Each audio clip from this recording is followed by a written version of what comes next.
right, so welcome back, everybody. This is episode number 27. It is still Dienstag, the 10th of the month of Lipan, which is equivalent to June, and it's a little afternoon. The party was continuing their search for the Temple of the Rat underneath Malumisto Pub in the city of Zadash, and that's where the party discovered a den of tight-lipped drow who refused to give up information about their search. And where we left off, the party had murdered the drow captives in their lair. And that's where we will pick up today. All right, well, it doesn't seem like they had a map or something.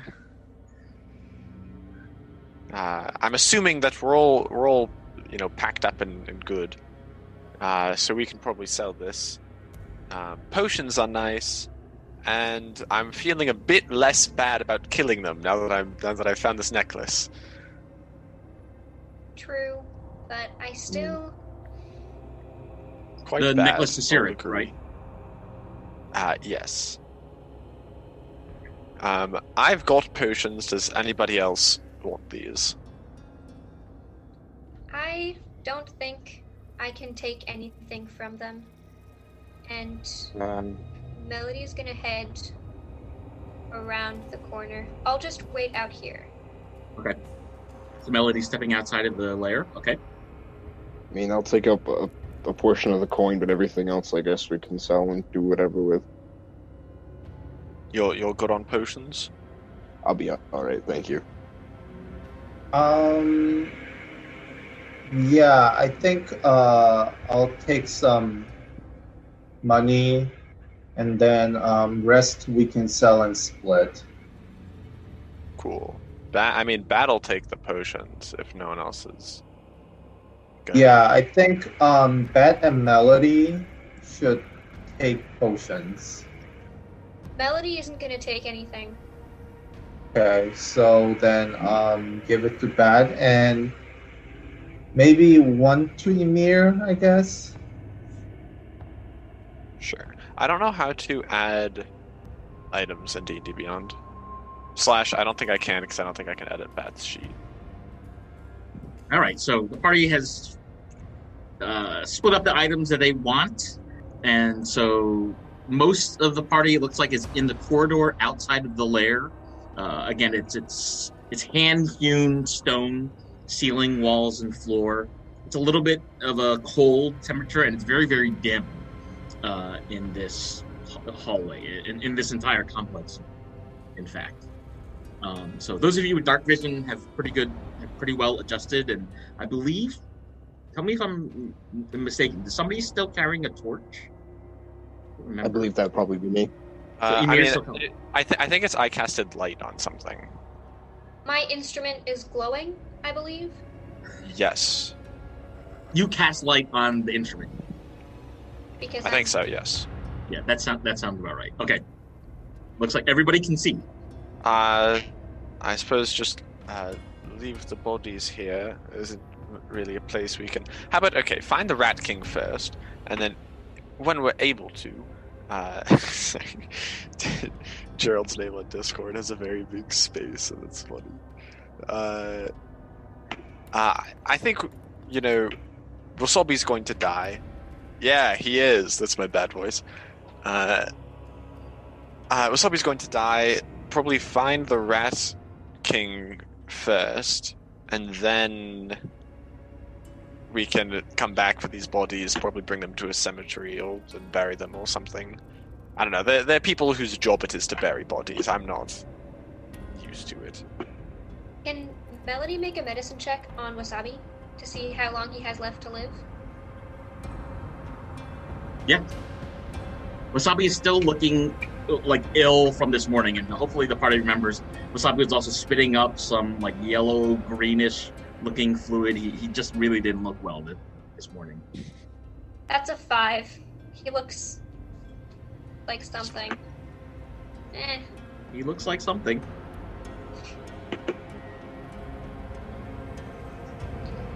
Well, looks like we might have a little bit more time than we thought.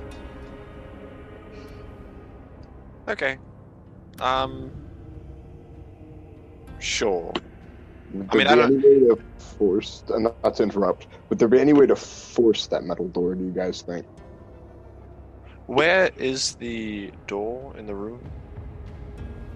Or I said door, great, sort of gate, whatever. Sorry, my roll 20 is freezing right now. Oh, there we go. That right here, is this the door? So if the party leaves the room, it's sort of like a corridor shaped like a tail that curls around, and you see a metal door that you can see, like it's a metal grate that you can see through, and a staircase that leads down. So Melody seems to remember where it is. Like party members who passed by there before remember exactly where it is. So it's looking like Melody is leading the party back to the door, the metal door. Is that right? Sure. Yes. Okay. Can I investigate the door for any opening mechanisms? I will. Yes. I will very gladly let Ymir pass me. Okay. Go ahead and make I'll an be like- investigation check. Anybody who's checking the door for mechanisms, make an investigation check. 19. Melody, you can detect that the keyhole definitely requires a key, and it doesn't look like the door is magical. But without casting Detect Magic, you don't know for sure. But the key and lock mechanism itself doesn't look like it's anything more complicated than finding the right key to get in. And there was no key among the drow, right? Correct. Okay. So, the only Bat other... is gonna say, "Stand back." Okay. He's gonna step in front of the door. Sorry. Okay, cool. He's gonna step in front of the door. He's gonna punch it really hard. Okay. Give me an attack roll, please. What is action? Sorry. That is a plus five. Really? That's a +5. Oh! That's a natural 20. And how is he doing this? With his hands, his feet, or how was he doing? He just stands forward and goes, and Punches it as hard as he can. So that actually manages to make a dent in the metal, but it really, really hurts his bare knuckles to punch into a metal door that is quite heavy. I'm gonna say that Bat takes half a point of damage in doing that, but he does leave a tiny knuckle impression in the door. It's not enough to push the door in, but he has like dented the metal a little bit. This door is cheating. It's made of metal. Can I make some sort of, I guess, investigation to see if I can try to force the hinges to break? Yeah, go for it. Make an investigation check. Well, I rolled a 3. Yeah, this looks like a surprisingly sturdy metal door. Can I try to force the hinge? Can I try to force the hinge? Like pry it somehow? Yeah. With my axe, make a strength check or something. I don't know. You're gonna try to top of the door with your axe. Yeah, I suppose I would do. Okay. You can make an attack roll. I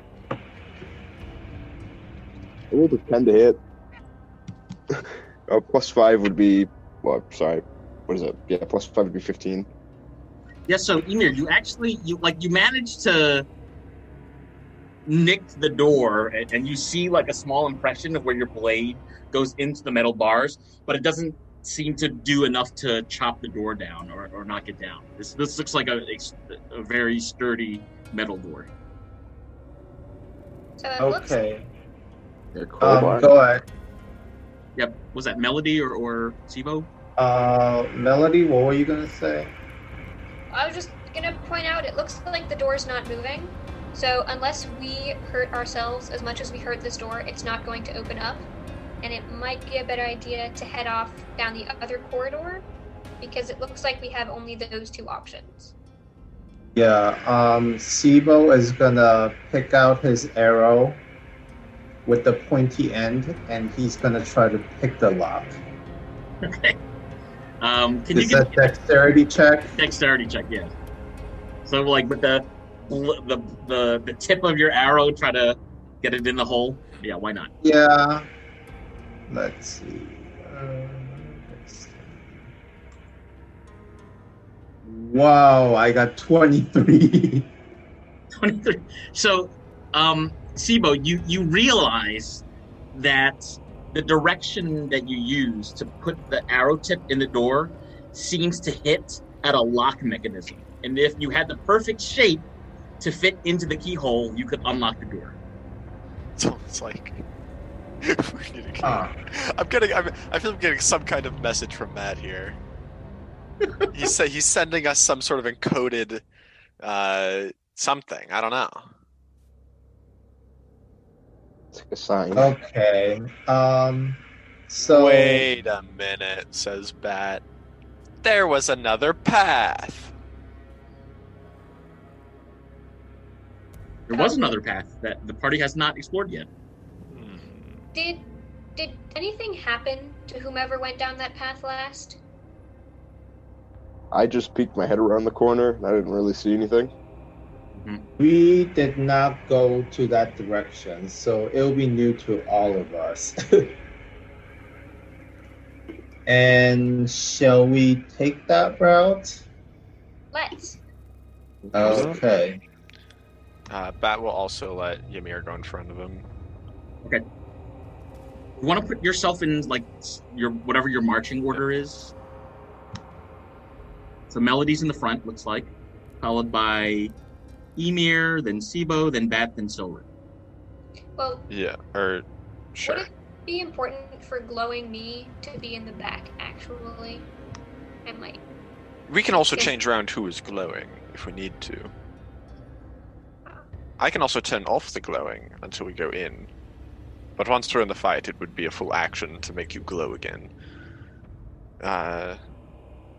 is stealth important, I suppose, is the question. Possibly. I mean, we're trying to be friends with the Rat King, right? Right? Well, Who I is think the it's Rat gonna- King? So How would did- how- sneaking in be a good idea if we're trying to be friendly with them? Yes, well, if we like sneak up on them, they might be like, "Hey, wait a minute, who are you? Stop trying to sneak up on us. That's suspicious."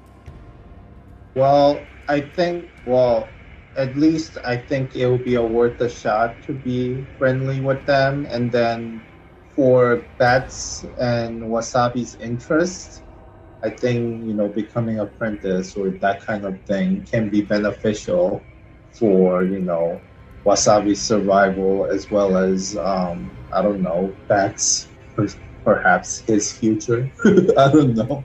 Something like that. Yeah.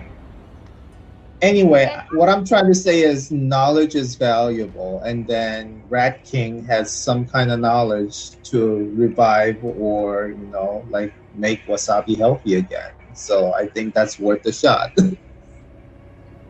Then what does Melody see? Melody, you can see at the other end of this long corridor 3 creatures called Spearfneblin. And Oh, everybody in the party kind of understands that these are sort of deep gnomes that live underground and in rocks. They have ash gray, very leathery skin, pointy ears with like little pink insides. They're all bald, although 2 of them are wearing lipstick, so make of that what you will. And they look slightly bewildered, lost, and upset. And the one in front looks like a man, and he says to you all, "Hey, dude, yo, we're lost. Can you help us out?" hi. Where are you trying to go? Just he steps forward and introduces himself, and he says, "Hi, my name is Hello.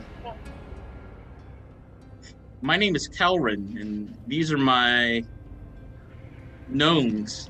We're just trying to get out of this temple because we can't find the key to get downstairs, and we're hungry, we're lost, we're tired, and we just want to find a way back out of here."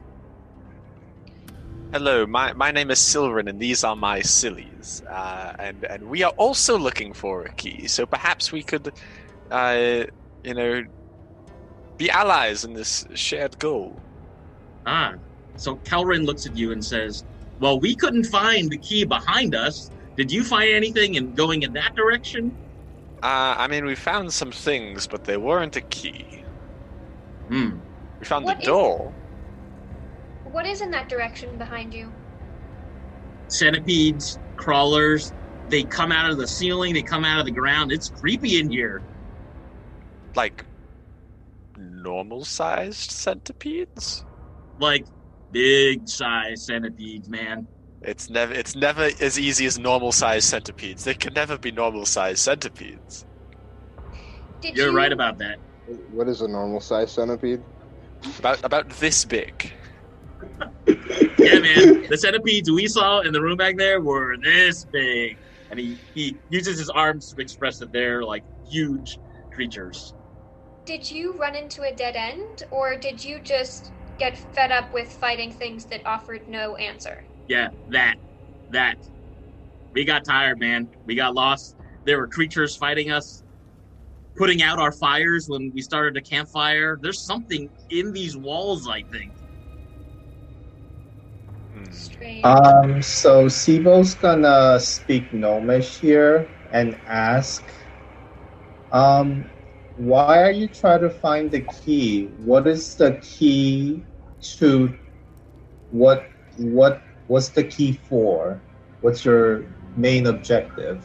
So, one of the female sphere smelling behind steps forward, and she introduces herself as Horbis.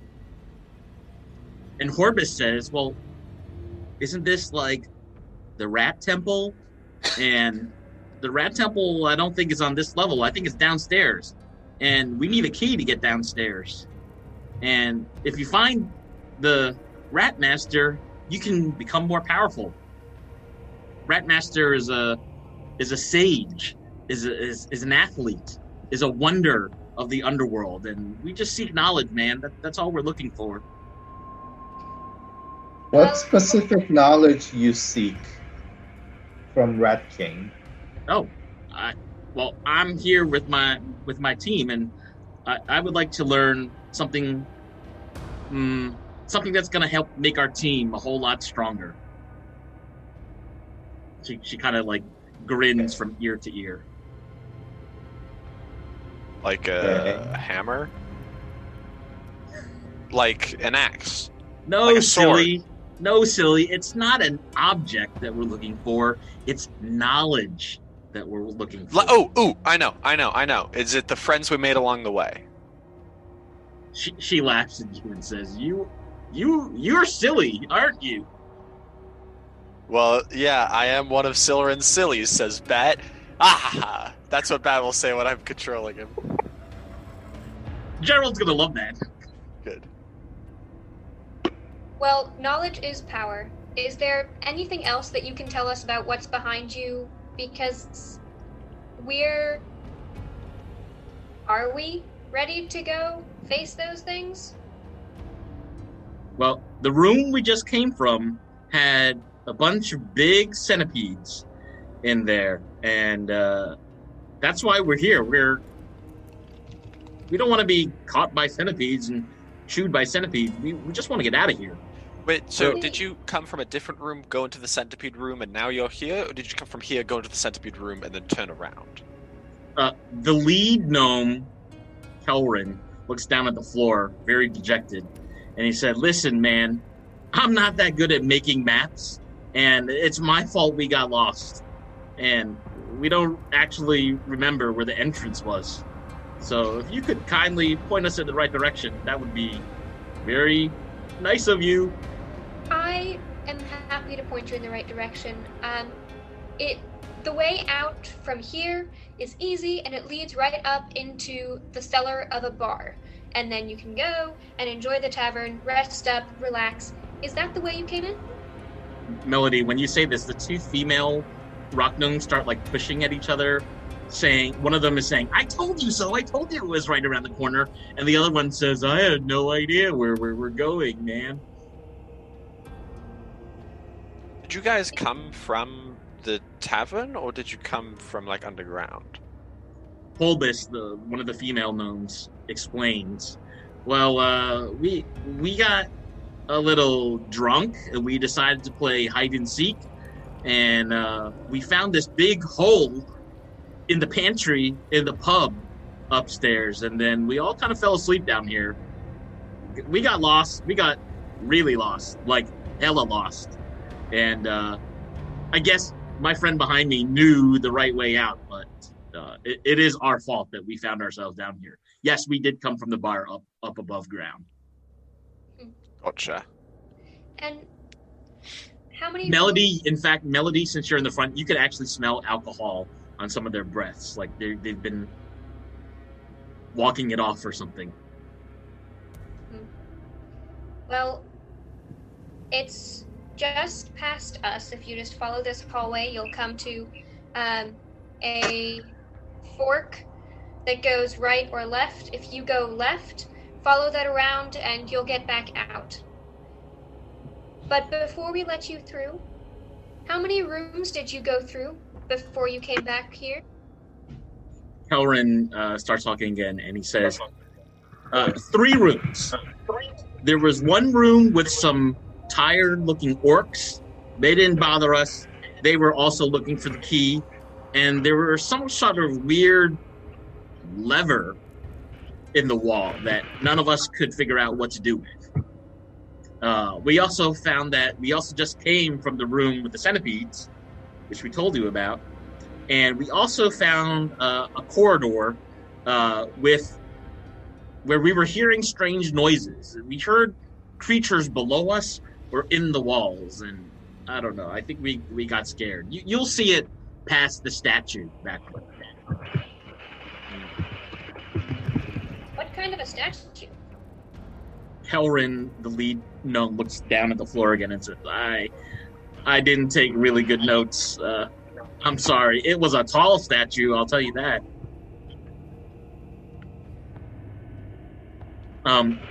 The smarter looking gnome, the female one in the back, says it's basically a statue of a rat, a very tall rat, and somebody had toppled it, and it's on the ground. You can't miss it. There's only one statue in the corridor after the room with the centipedes. That's notable. She then tells the rest of her party, "Listen, I knew the right way out of here. I don't know why you two just didn't trust me. Can we just get out of here and go back to the pub?" And all the gnomes sort of look at each other, and they're kind of dejectedly in agreement that they're ready to leave. Thank you for the information. Hopefully you can rest up. And she steps towards the wall to let them by. Okay. And one by one, the Spearfneblin walk by you. As one of the whoever was talking about knowledge of Rat King and then Yes. like making a grin face. Mm-hmm. That was one of the female one, right? That was. Mm-hmm. As she passes, so I'll be here. I'm gonna grab her arm and speak Gnomish and whisper, what knowledge do you seek? I'm very curious. And Sibo makes a very similar grin in his face. And sort of like a persuasion or some kind of like I'm in the same page as you kind of thing. So you don't have to make a persuasion check. She tells you back in Gnomish, the only way to learn the way of the rat is to find the rat master. So that's what we were here to do. We know she's underground somewhere, but we just can't find the key to get there. We don't know how to unlock this knowledge that exists, but we'll try on another day. We have time. Okay, maybe we'll see you around then. Have a good one. Yeah, maybe we'll see you at the Turtle Festival. She laughs, and the three gnomes kind of keep walking down the corridor until you don't see them anymore. So it sounds everybody, like go there's ahead and going to take be- 50 experience points for that encounter. Solrin, what were you saying? I was just. So it sounds like we're about to fight some big centipedes. So maybe now we should go more into battle stance and not friendly stance.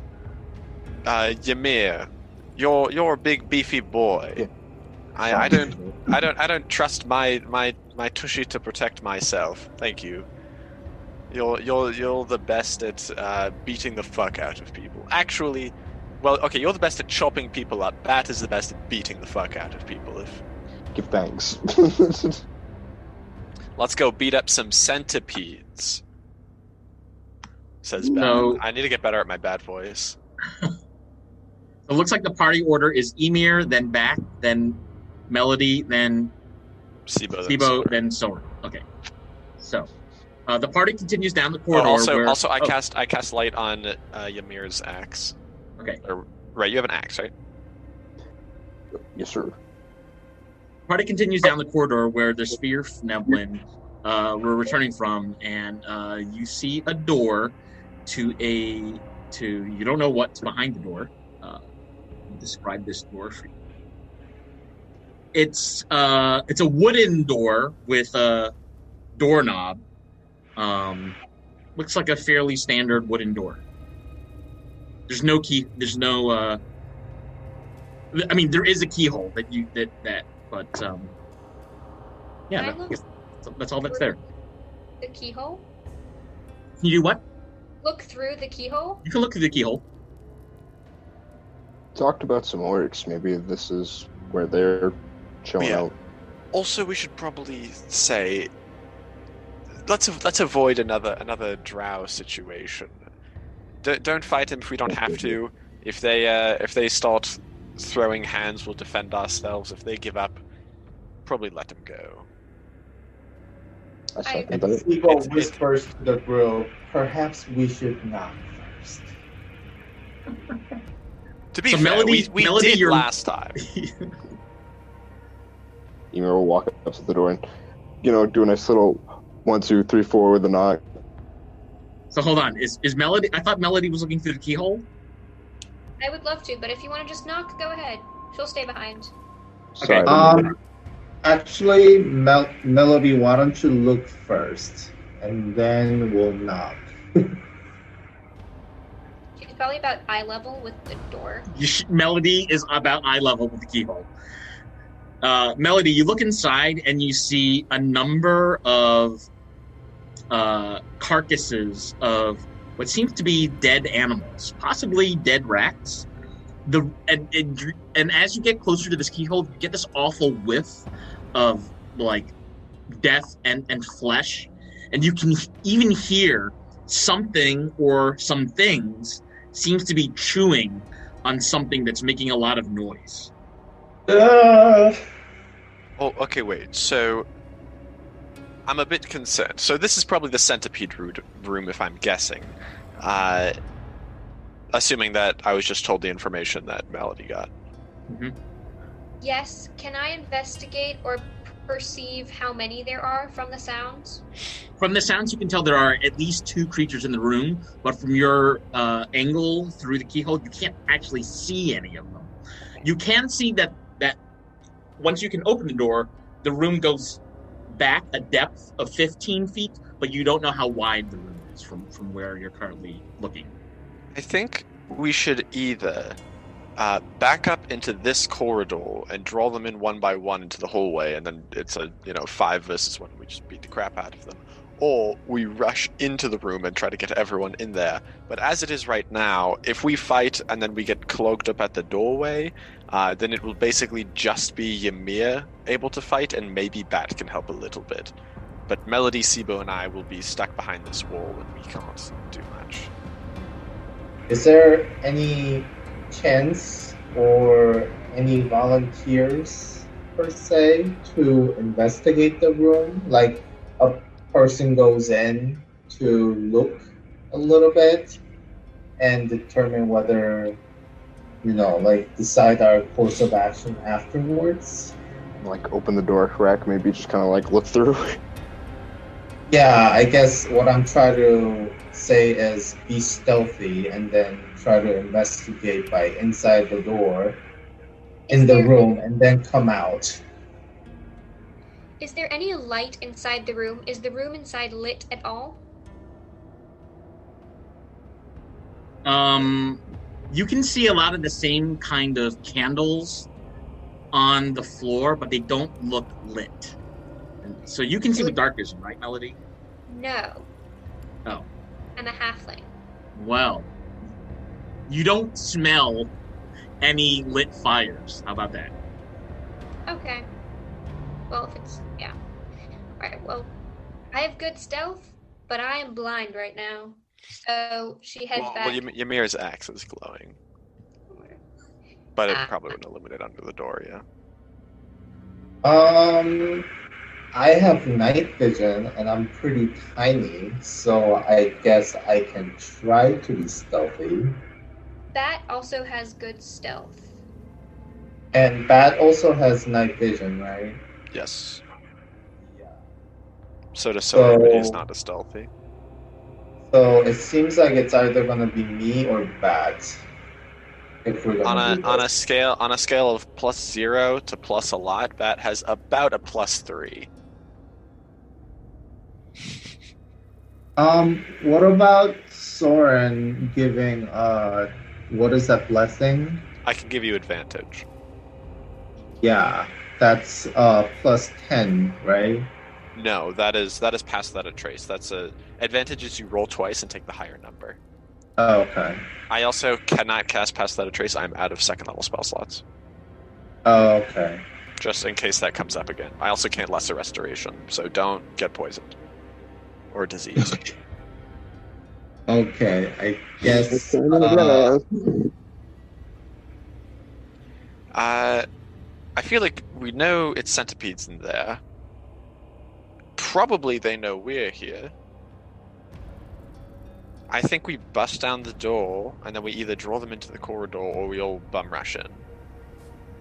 Could always have the sort of melee fighters kind of rush in, kind of hold the doorway, have the rangers, if the range people can sit at the doorway and shoot through it. Yeah. Well, the thing is, the doorway is very narrow. That's fair. Yeah. I could go either way. I'm decent at range and at melee.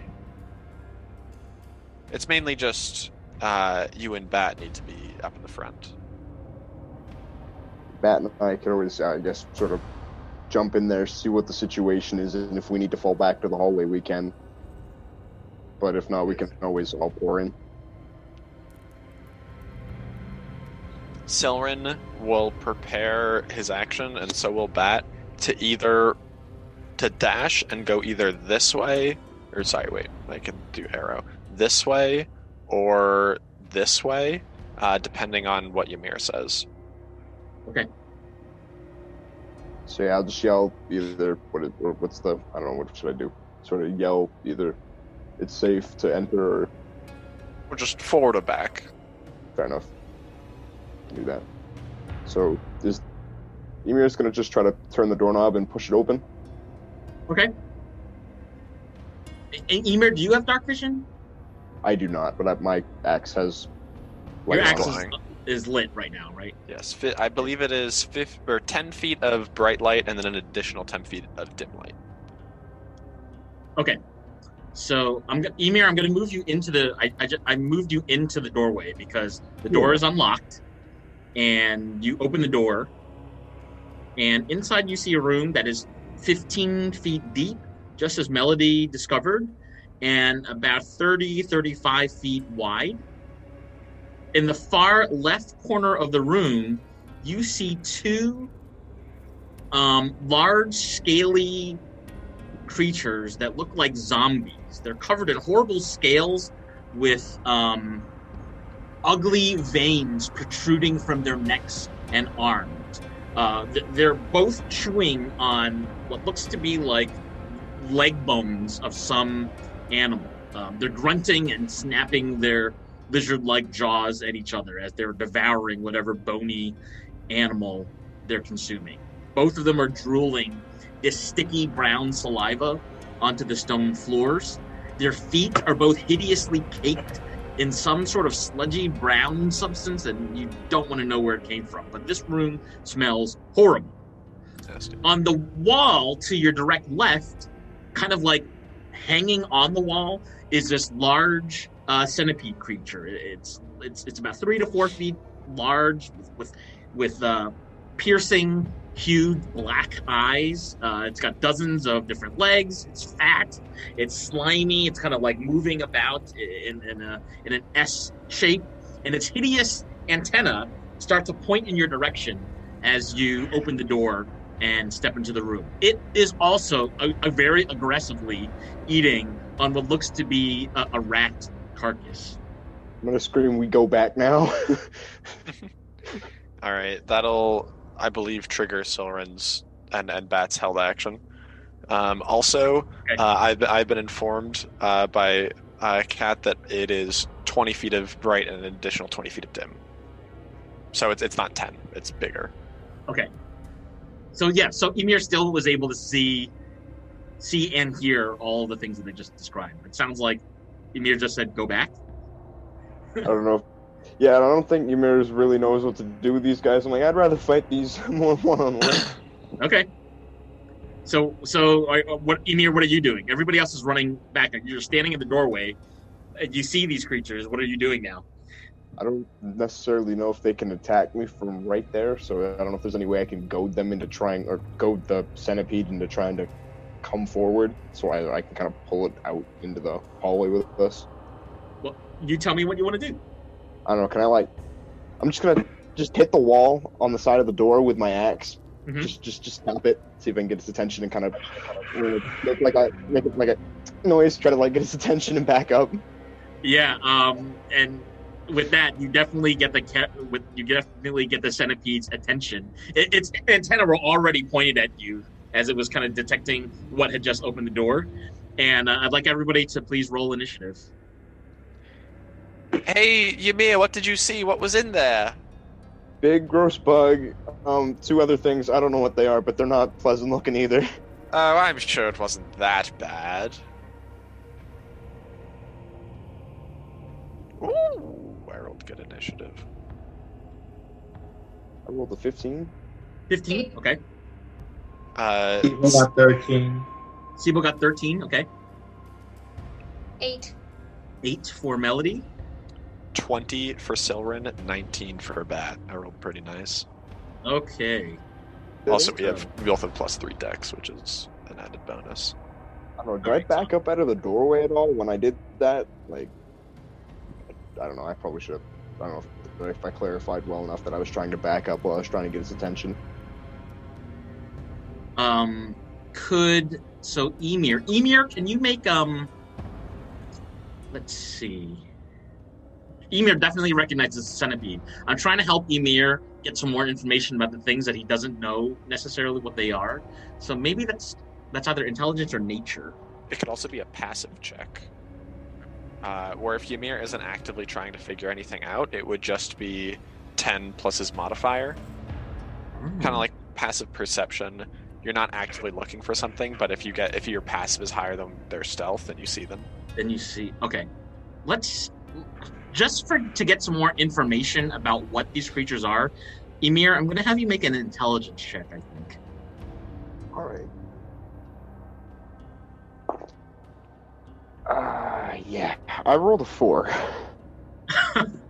So Ymir, you don't have experience with the 2 creatures that are chewing on this bony, meaty thing sitting in the corner of the room. I mean, they look at you when you open the door, but these are not creatures that you have seen before.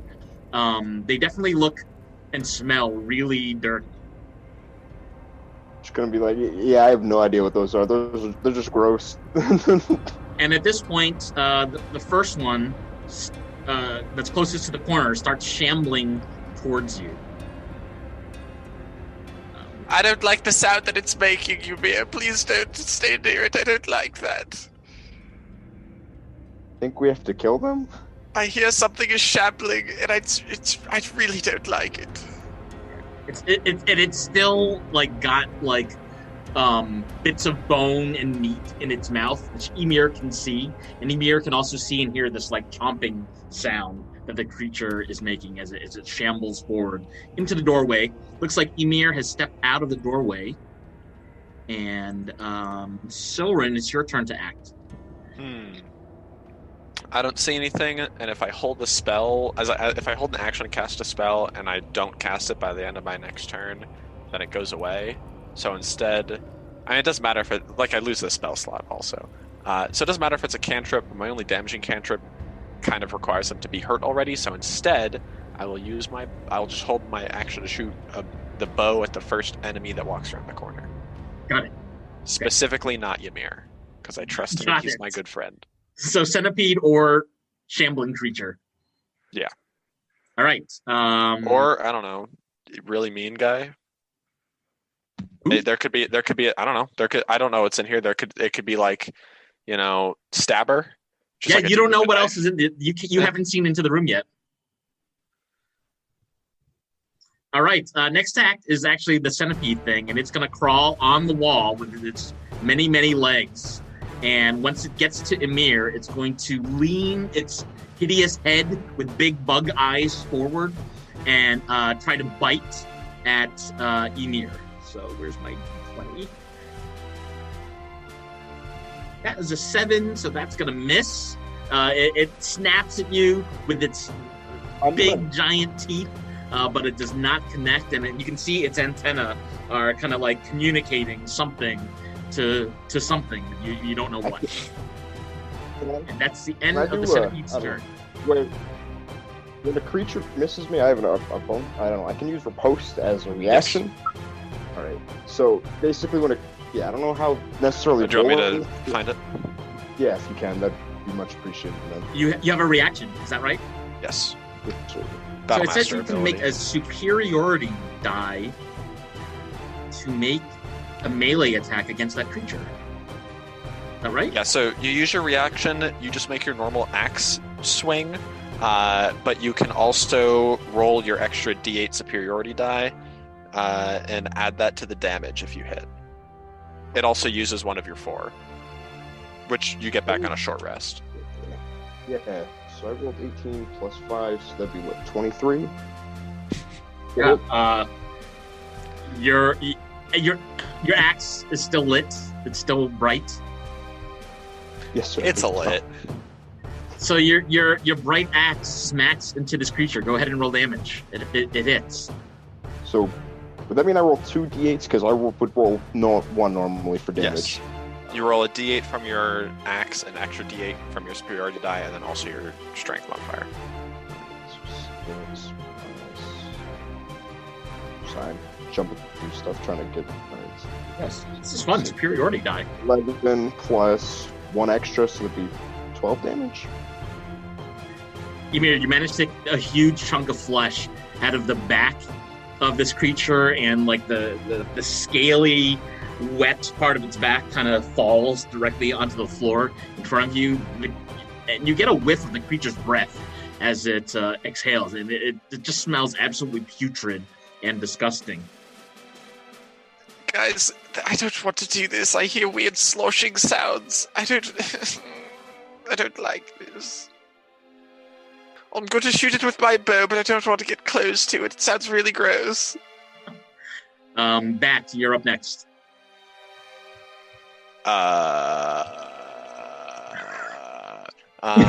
Does Bat have darts still?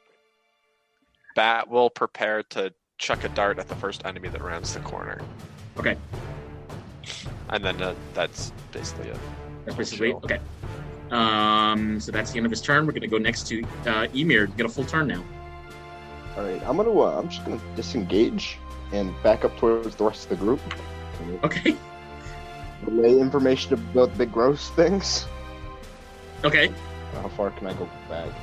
Whatever your speed is. So there looks like 30.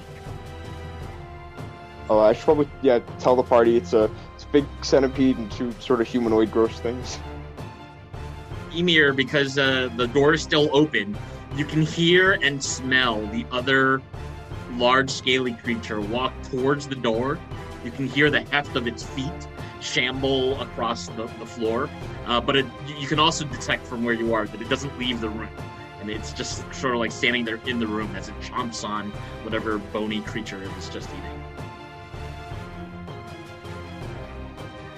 Sibo, you get a turn. I'm gonna ready my bow, Okay. and that'll be it. Melody, you get a turn. Inspiration. I'll inspire Ymir. Okay. So let's give Ymir a green dot for inspiration. Other than that, I will use my action to ready my crossbow. Okay. That's the end of the first round. At the top of the next round. Oh boy, I'm just a fat little elf boy with no protection. I hope no big centipede comes around here and eats me. Can I roll deception? You can. I don't know if this creature. They don't speak English, but I want to try. Yeah, you can try. I'll roll it and I'll tell you what happens. Only a +1, but that's all I need. 9. I mean, you can't, because it's around the corner. You can't actually see the creature, but it doesn't sound like it's moving toward you just yet.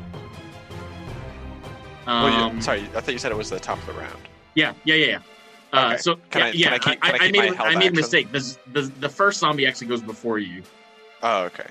But it moved, and it's standing in the doorway, and it's not leaving the room. It's now the carrion's turn. The carrion centipede. It's gonna move forward to where Ymir is, and once again try to bite at Ymir. As soon as it rounds the corner, Bat and I both shoot at it. Yeah. You have your actions that are ready. Okay, I'm assuming an 8 misses. Hold on. An 8 does miss. So first of all, the carrion got a. Well, I think our attack Do your trigger reactions happen first? Yeah, Okay. because it happens as soon as it comes around the corner. Okay. And then it would need to move 5 feet closer to Ymir and attack. So who's? So from here, I think it's everyone except Ymir has a readied action to shoot. does it matter the order? I don't Should think it go so. in initiative order? So like, I would put Silrin's arrow first, right? Yeah. I rolled an 8 for that attack roll. I'm sorry, an 8 misses. It the arrow hits the wall behind the carrion, and its antenna just keeps steadily pointed at Ymir. Oh, it's looking at us. Kill it. I've made the character decision that Silrin has a very weak stomach for gross stuff. I like it. Bat, as an action, is he throwing a dart? Yes, a 22. Oh, 22 hits. Oh, yeah. 5 damage. All right, that dart hits the underbelly of the centipede creature, and you can see blood spilling out of the floor. It's mixing in with its horrible brownish saliva as well. It's a gross sight. Melody and Sibo, did you have a bow? Yeah. Sibo did. Okay, Sibo, why don't you go ahead and make your attack roll? Your reaction. It's 20 to Yeah, hit. Sibo, that hits. Just barely. Yeah, just enough. That's 7, and because it's damaged, 1d8 extra damage. So that will be another 2. Okay, so this Sibo, you managed to knock an arrow and hit this thing close to what would be a shoulder if it had a shoulder. You know, it's kind of a wormy shaped creature, and it is bleeding out, gushing out this horrible colored substance from its body. Melody, did you have another action prepared? Yes. My crossbow. Your crossbow, okay. That is a 24 to hit. Okay, so that hits. For Everyone's hitting except Silrin. for 11 damage. Okay. Melody, you want to tell us how you hit this creature? Yeah, she just leans towards the wall around Emir, and she's got her crossbow cocked, and just pew into its chest. Ooh, and it is bleeding out now from several wounds, all made by the party successively. The centipede is still going to finish its turn by heading right towards Emir and biting Emir. I rolled this earlier, and it was a 20, so it does hit you, Emir, for 7 points of piercing damage. And I need you to make a constitution check, Emir. Okay. Constitution save, not a check. Constitution save. So 7 piercing damage plus whatever happens from your constitution. So I did 17. 17. Okay. So even though it bites you, there seem to be any additional painful side effects from getting bitten by this crawl. But I believe you're now at 21 hit points. Sounds about right, yes. Okay, so next to act is actually just back to Does it go back to Silrin or Bat? If the carrion just won, then yeah. Okay, because we just finished everybody's reactions, so now it's Bat's turn. Okay, Bat. Oh, right. I'm also Bat. I can't get in melee unless I'm able to sit on Ymir's shoulders. Can I sit on Ymir's shoulders? I don't think Ymir would object to it. Ymir could just move out of the way, right? Yeah, but it's not his turn. Well, I mean, okay. The rules are you can't. You can move and take an action and break up your movement, but you can't end your movement in an ally's space. Okay. So I can't step 5 feet forward, attack, and then move back. I would need to step forward to a place that's open and then attack. I can move through Ymir to get to that place, but it can't be where Ymir is. Yeah. Yikes. So looks pretty jammed up here. I'll check a dart right now. Okay, go for it. So it was 16. Oh, 16 hits. 5 damage. Hey. Bat, do you want to tell us how you hit this creature?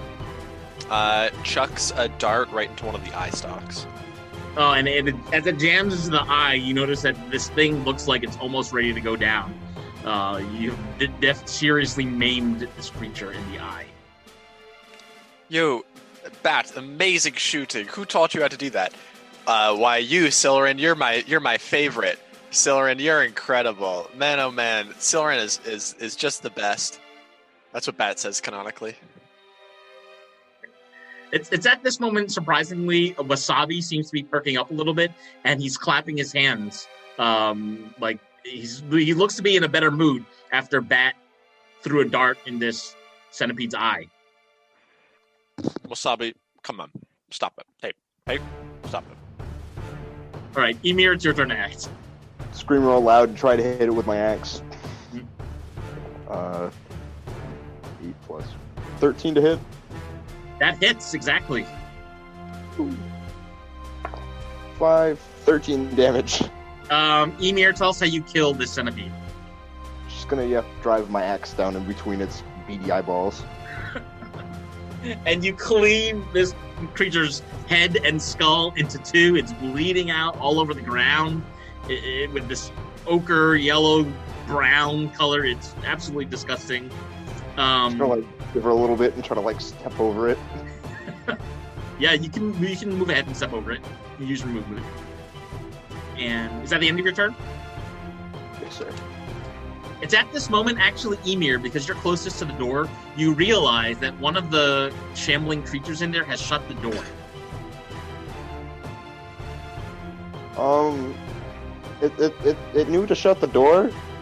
Do I make an insight check or anything like that to ask if it's smart enough? Is that Yeah, you can make an insight check to see, is that creature smart enough to do that normally? Yeah. 11.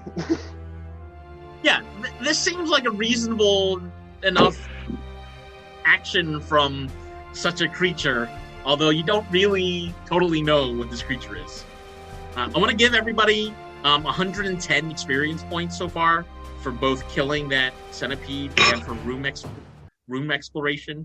That's a 110. And so momentarily we're out of battle, but the door is shut to this room. And I'd like to know what you'd like to do next. I'm gonna yell into the room. Hey, so if you guys are intelligent and you can understand what I'm saying, then I'm going to take this opportunity to communicate and say, if you let us in and let us through, we're just looking for a key. If you let us through without attacking us, then we won't hurt you. Sorry if that was your pet or something. I was just yelling, it bit me. It bit me. The party hears like this guttural language. It sounds like an animalistic, lizard-like language. So not Elvish. Not Elvish. Then I wouldn't know. Can I tell which language it is? Can I roll something? Or do I know it? What languages do you speak? I speak Common, Gallic, Halfling, and Zemnian. So it's not a language that you speak, but you can make an intelligence check to get some more information about what language it might be. Well, my pure intelligence check would be a 16. Okay, so Melody, you can figure out that the language being spoken, so you don't understand what they're saying, but you recognize that the language they're speaking is troglodyte. It makes you wonder, does anybody in the party have any experience with troglodytes? Does anyone know anything about troglodytes? Because that's what's going on here. Say, they don't look like anything that live up in the mountains, so no, I don't. This is one of the first spooky dungeons I've been down. So no. I was raised on a farm, so don't know anything. Unga bunga. Nope. All right, wait the shot. Is it? I feel like this is kind of a universal symbol, right? Just like, and we walk in and we keep our distance. We kind of just go around them to the other door. We can try. I mean, they're smart enough to shut the door. They might be smart enough to understand not wanting to fight. Sibo? Do we have anything that is like white cloth or something? I'm trying to wave like white flag or something to say that we're innocent. We're not trying to harm you. Can I roll something to figure out if I know anything about troglodytes somehow from books, I suppose? Yeah, we could. I have a question. Is this similar to Draconic by any chance? I'm not sure. Melody, your question was about troglodyte. You wanted to know if you knew anything additional about troglodyte culture or something? Yep. And so you don't have to make a check for this, but you and a couple other members of the party would know that these creatures really love filth. They often create dens or lairs smeared in grime and their own bodily oily secretions, the debris of their enemies that they usually eat after a hunt. You know that they are typically aggressive creatures unless they have something to hide or to protect.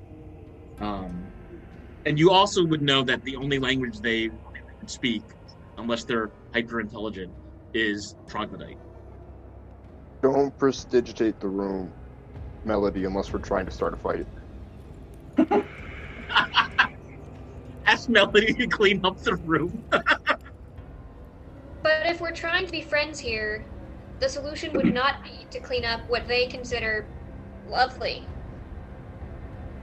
So I'm saying don't do that unless we're trying to start a fight. Yeah. I feel like that's the How way we can about- do it. Haha, yeah, I believe you. That's funny. How about we throw the carcasses of this, this centipede thing to them and just run to the other side? I feel like that may come off as disrespectful and or threatening, though. Well, I don't think they're that intelligent. I think they're gonna smell it and be like, "Woo! This smells like something." Food. Yeah. It's like 5 minutes before it was our pet, and now it's food. Or Ymir can try to like throw a teeny bit through the door towards their direction and see how they react, and then we can decide how to go about it too. You're just gonna like try to hide that he's driving a little at the thought. Okay, so does that mean Ymir's gonna step forward? I suppose so. Okay. Sort of just grab a chunk of old centipede here and Okay. open the door and throw him through. So you slice off a big chunk of the centipede flesh, and you open the door, and once again you can see into the room, and you notice both of the troglodyte creatures are standing pretty much right there at the door, and you throw this hunk of flesh in, and the closest troglodyte grabs it, and starts eating away at it. And the other troglodyte steps closer to the front door of this room and also tries to tear away some pieces of that organism's flesh. So they're both sort of feasting on what you just threw at it. Melody. So gross. I guess we have a plan. I guess we have a plan. So Melody, you are also closer, close enough to the front door that you can peek your head around the corner and see in the room. But Melody, I'm going to ask you to make an intelligence check first. 4. 4. All right, Melody, with a 4, you don't know exactly, but something tells you that you have fought a similar creature before in your past. Okay. So this is probably unlikely to be friendly to you and your party. So Ymir's just kind of standing there, looking through the doorway. These two things are just chomping on this centipede. They smell absolutely awful. Bat and Soren, because you're in the corridor, you can start to smell this stench now. It's hitting you. I would be happy to grab as much gunk as possible and just kind of run into the room and try and distract them if the lot of you want to head onwards, and I will come catch up. Chuck the gunk in the corner away from wherever doorway we could go through there. We can see that if there's a through way. And, try to hope they go that way. I just don't want anyone getting stuck in the room with those. I also have a suggestion. So how about we sort of lure them to where the original carcass's place is here by putting so we move all the way to where we were standing in the corridor, and then we just make a trail down to this carcass so that they follow towards this corridor, and then we can kill them. We could, but I don't think, it doesn't look like they're very willing to leave the room. And, I mean, they shut the door on us. And that would just, I don't know that it's worth fighting them if we can avoid it. And is it a big difference to fight them in the room than to fight them in the corridor? Because we'll be fighting one by one, except two of them surrounding us. Do we want and to I feel like because they are aggressive in nature, I feel like, I don't know, if we are trying to distract them, and then once we go in, we have to come out also. So we have to fight them no matter what. I'm not sure if we need to fight them. I feel like there are other ways around this. We don't have a shared language per se, but Food is a shared language. We can use that as a point of leverage. Speaking of which, you notice both of the troglodytes have finished eating the portion of the centipede that Emir had served them, and they look hungry. These two creatures. Can I rip off a leg and can I walk to the front? Yeah. So you're gonna push Emir out of the way and walk to the front? I hold it out, and I say, and I try to do this. I gesture like. Can you describe that? I hold out the thing and I gesture to the piece of meat, and then I gesture to us and I like wave towards them, like we'll give it to you, and then I gesture to us. And I make a little walking motion with my fingers, and then I point to the door on the other side of the room. All right. So, the troglodyte that is closest to you definitely does not understand that, but he walks forward and snatches the big chunk of meat out of your hands. And Soren, you're getting a closer look at this scaly creature. You realize this is actually an undead troglodyte. It smells absolutely hideous. Again, you see the veins coming out of its neck and on its arms. It's breathing on you. It's got brown caked goo on its feet, and it is munching away at that piece of meat that you just fed him. It smells absolutely horrible. Emir, could you make a constitution check? I'm sorry, a constitution save. And Soren, could you also make a constitution save? Sure. I rolled a 17. 17? Okay. I had +1. 9.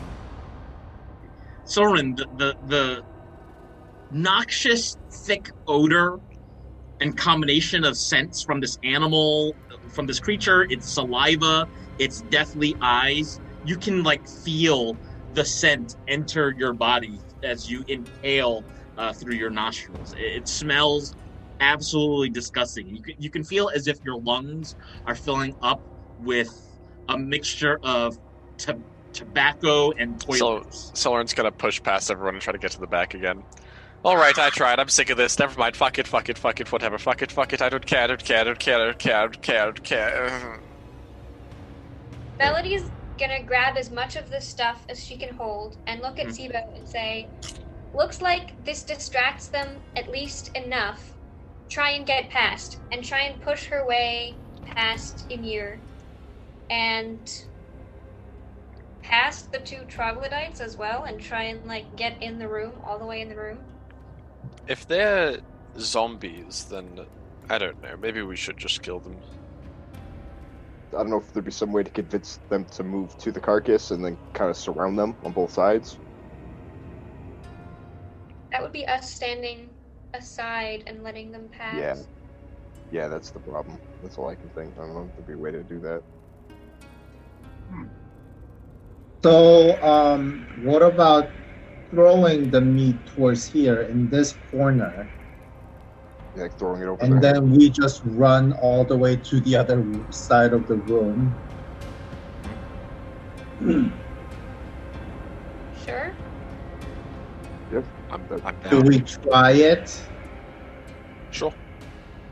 Should I be throwing it, or who wants to throw? I'm too small. So, Melody, you have a good chunk there, right? Yep. Yeah. Can you try to throw it to this corner? Would that be athletics check? Yeah, I think that would be athletics. I'm not strong. So Melody's gonna make her way to the front of the party, it sounds like, and then throw a Or big Melody chunk.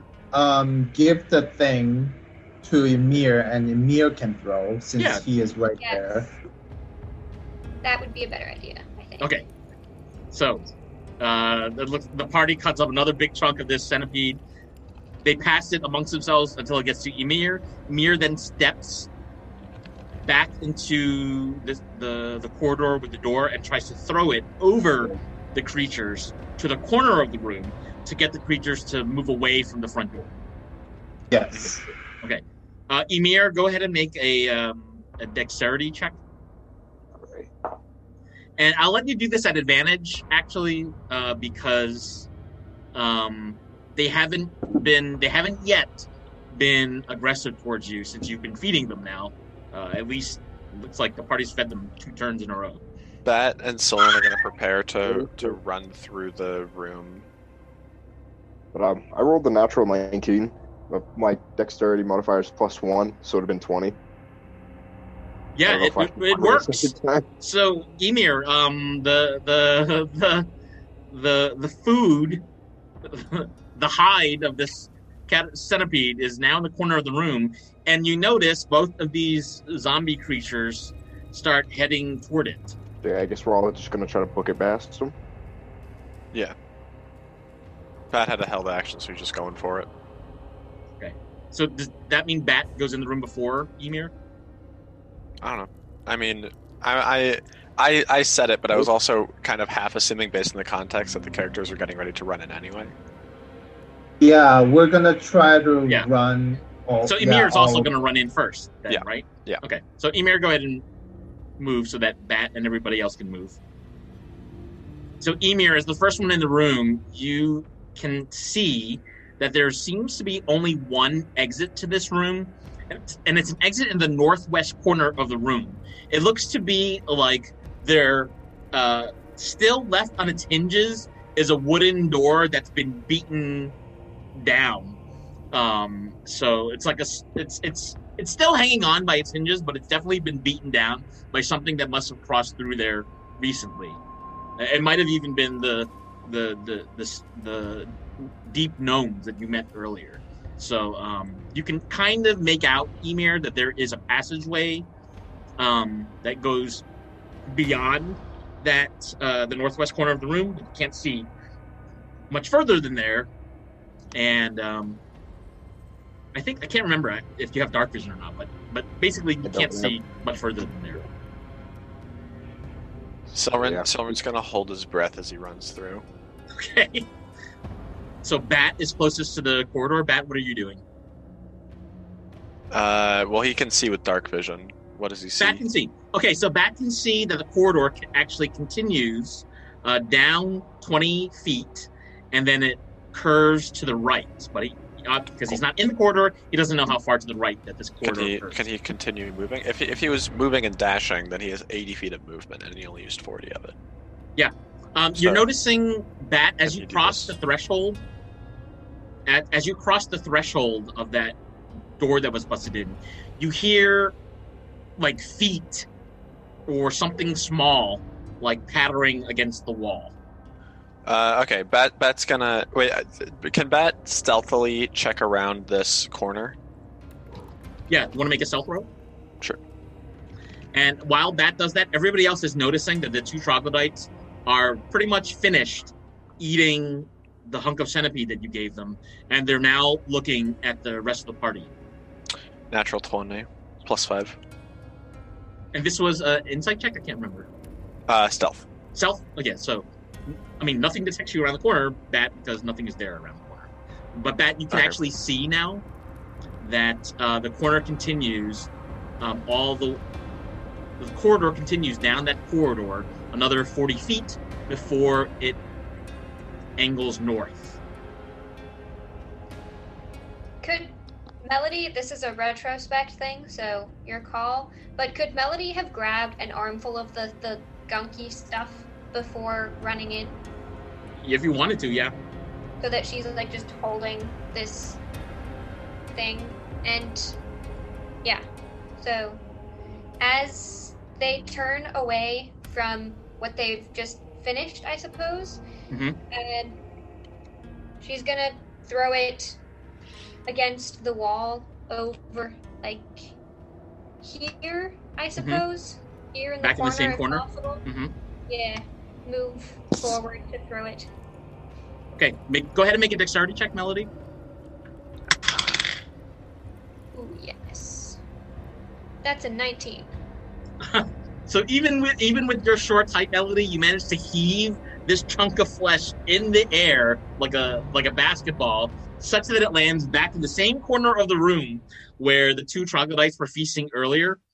But you notice it's at this moment that the troglodyte that's closest to you does not seem to be changing his gaze or his attention. Instead, his attention now seems to be focused on you, and it looks like it's preparing to attack you.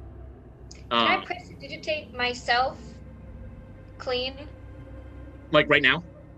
Yes. Yeah. So I don't smell disgusting. Okay. Bat also notices at this moment that in the corridor, right behind him, is another centipede. Did it like come out of the wall or something? Yeah, it came out of the wall. Okay, And I'd like everybody to once again roll initiative.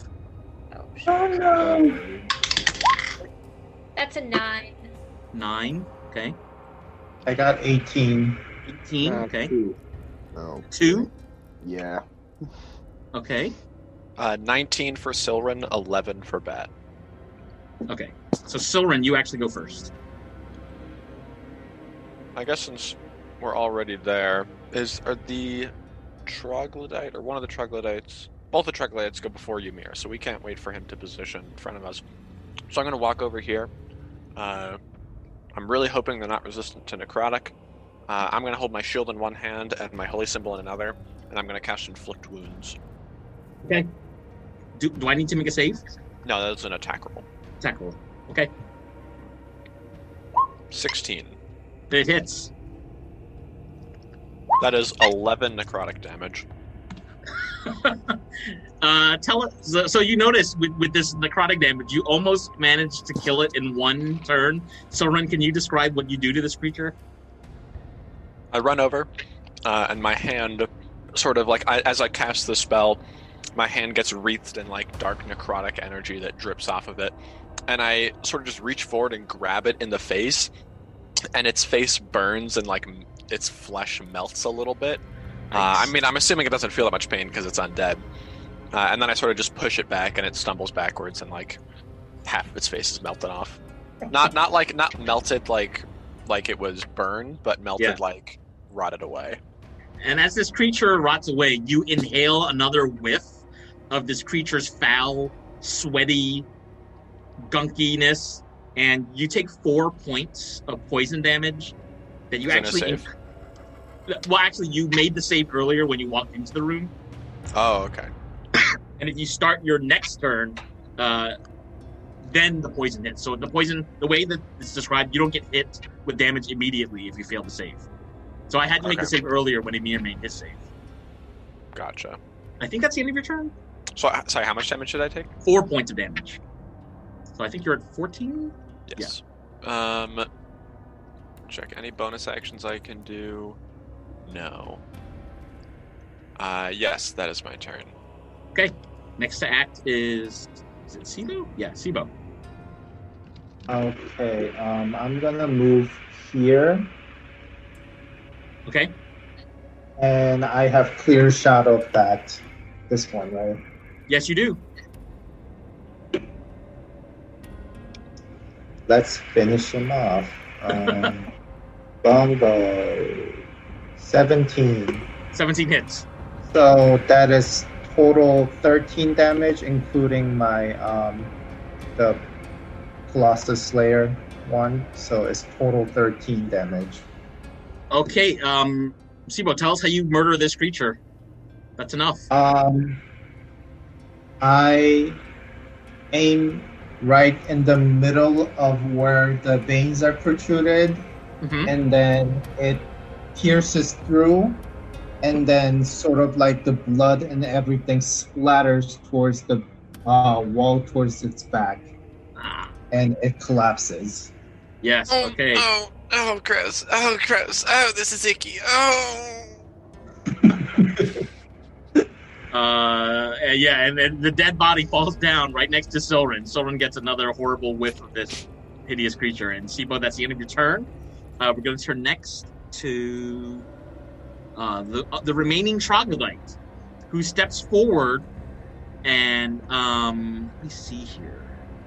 Melody, what are you holding right now? In my arms? In your arms, yeah. Just Actually, probably nothing, because I had just launched a mass of flesh at the corner. Okay. And Emir, what are you holding in your arms right now? My axe and my shield. Your axe and your shield. Okay, so this troglodyte is murmuring something, and he steps forward. So he's now adjacent to Silver and Melody and Sibo, and the troglodyte actually attacks Melody with its horrible claws. The first claw gets a 16, so that's a hit. That does 4 points of piercing damage. Could I use a reaction to disimpose? Well, to what is it? I have my fighting style, protection, yeah, which allows me to impose disadvantage on an attack roll of an enemy as long as my party member is within 5 feet of me. While you're holding a shield out. Yeah, Which you are. Does the enemy also have to be within 5 feet? I'm I don't not sure believe how that so, works. but I'm checking that now. Yeah. What's the name? Emir, what's the name of this ability? It's It's the protection fighting style. Sorry. Like, Should have interrupted. Thank you. yeah, I'm gonna look this up too. When a creature you can see attacks another a target other than you that is within 5 feet to be, you can use your reaction to. Yeah, no, it just says your ally needs to be within 5 feet, not the enemy. Okay, so the roll that I just made is the first of the 2 rolls. Yes. He's at disadvantage, so I'll roll the second one. Okay, so the second one misses, which means Melody doesn't get hit. But this creature is actually going to attack again with its other claw. So does this mean Emir's effect also is on the next attack? I think it's just for the one attack. The first attack? Yeah. Oh, because Emir can't get 3 reactions on simultaneously. Okay, so here's the second attack with the left claw of this creature. That is 14. Is that it? Nope, that misses. And the last thing the troglodyte is going to do is it's going to try to bite you, Melody. That is a 19. That's going to do 6 points of piercing damage. So this thing has 3 attacks, everybody realizes. Melody, you're at 21 hit points? My hit point max is 36. Oh. So I'm at 30, I believe. All right. That's the end of the troglodyte's turn. Melody's been hurt. Next to act is Bat. Bat, who is right now cornered by a centipede, which just popped out of the water. Cracks his knuckles. Builds up a bit of speed. He's going to jump up, and he's going to beat the fuck out of it. So he has +5 to hit. And it's still a... Is it really still a D4? It probably is. I don't know. Monk martial arts die scaling off the top of my head. So, action attack 21. 21 hits. He would like to use one of his key points to do stunning strike. Pretty sure he has. Right, that's a 4th level ability, right? I haven't played a monk in a while. I don't know what level that one is. Yeah, I need to. Sorry, real quick, I need to check this. I should have done this when it wasn't my turn. I forgot I was. It's a level 5. Oh, wait, is it? I don't know what it is. Stunning strike is what level? Stunning strike is level 5. I don't have that yet. Yeah. Okay, then that is a very strong ability. So, and I don't have it yet. So instead, I'm gonna use bonus action, flurry of blows, and hit 2 more times. Okay, go for it. 21 again. That second one hits. Unless his AC changed. 19. So all 3 attacks hit. Go ahead and roll damage. Nice. Do you want me to roll them separately, or can I just give them? You can roll them all together and just tell me the sum. All right. Ooh, that was nearly max damage. 25. 25. Holy cow! Bat, you want to tell us how you beat up this creature? He runs up and he runs up to it and he gets down low. He bends his knees and then he does like a springing uppercut, knocking it off its balance. And then while it's sort of like rearing back up, almost like a horse, he's gonna like punch it 2 more times in its underbelly. Okay, and you've managed to do quite a bit of damage in one turn. As you land back on the ground, you're sort of like breathing heavily because of how athletic this attack was. So well done to Bat. It's at this point you also notice that Wasabi seems to be getting encouraged by this. He's getting some of his energy back as he's witnessing Bat beat up this creature. We're not going to switch to Anything that Melody. makes wasabi feel better, I guess. Yeah. Melody, before you take your turn, could you make a Constitution save? That is a 9. Okay, so Melody, before you take an action, you're going to get hit by 3 points of damage from inhaling all the horrible odors coming from all parts of this creature's body. Okay. She's going to use her short sword and slash at it. Okay, And that's a 21 to hit, that hits. which does 8 damage. All right, well done. And does she notice that short sword has changed or been affected by slicing this creature in any She way? notices nothing has changed, has altered the appearance or stability of that weapon. So she pulls out the sharper short sword in her other hand and hits again. Okay, And that's a nat 20. yeah, that hits, obviously. Doing It's critical. 2 1s, doing 2 damage. Well, it's better than 0. Yep, Um, there we go.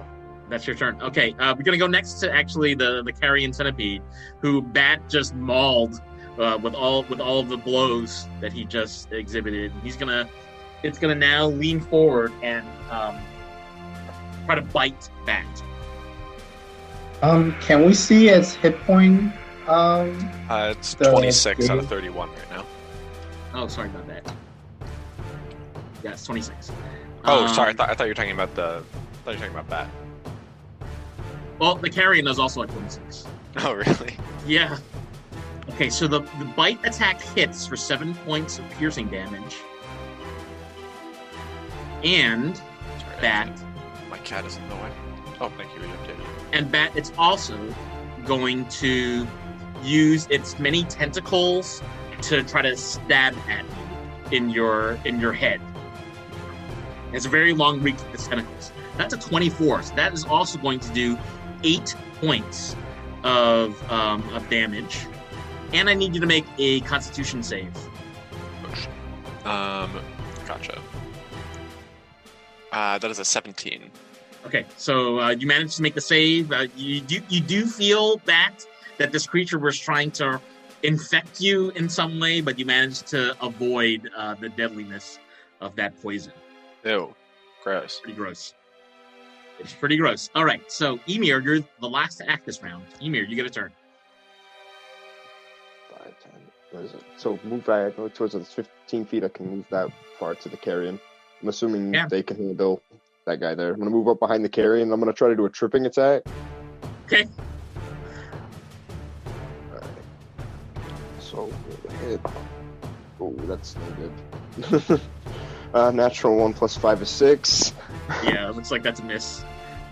Try to knock it down. Yeah, it misses. Can I take my what is it? What is it?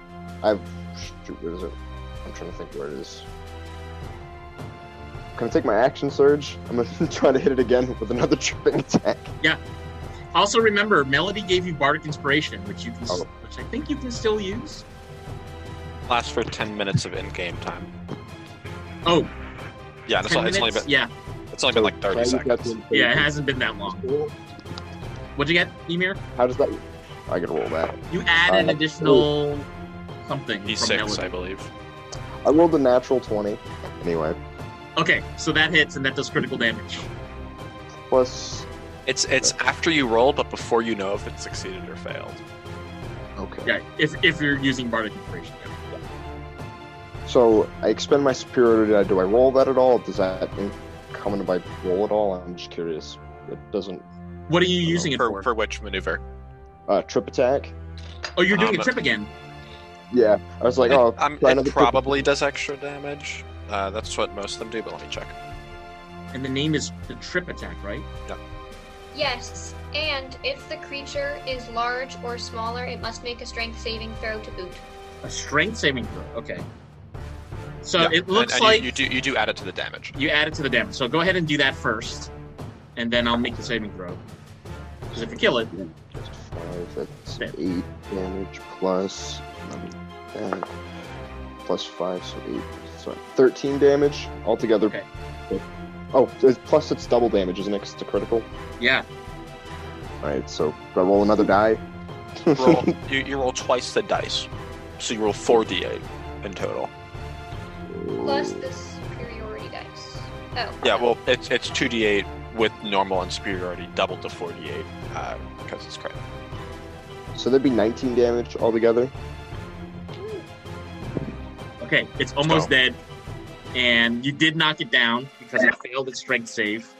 So it's fallen to the floor. It's kind of like its horrible tentacle legs are wriggling around. You see where Bat has bruised it in its side, and looks like it's spitting up in pain as the two of you kind of maul this creature. Wow. That's the end of the first round. We're now going to start round 2, and Silrin, could you make another Constitution save before you take your action? 18.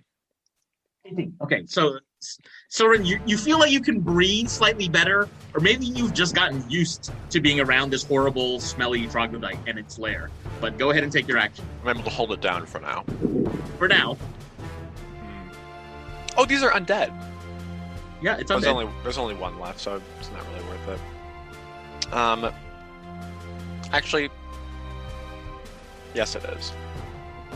I'm gonna hold out my. I should have done this last round. I'm gonna hold out my holy symbol, and I'm gonna say a little prayer like, "Please save me. I really don't like being here. Just help me out, please. I'll do whatever." And it glows with radiant light, and it explodes, and all undead creatures within 30 feet of me, which I'm assuming is just the one troglodyte, needs to make a Wisdom saving throw.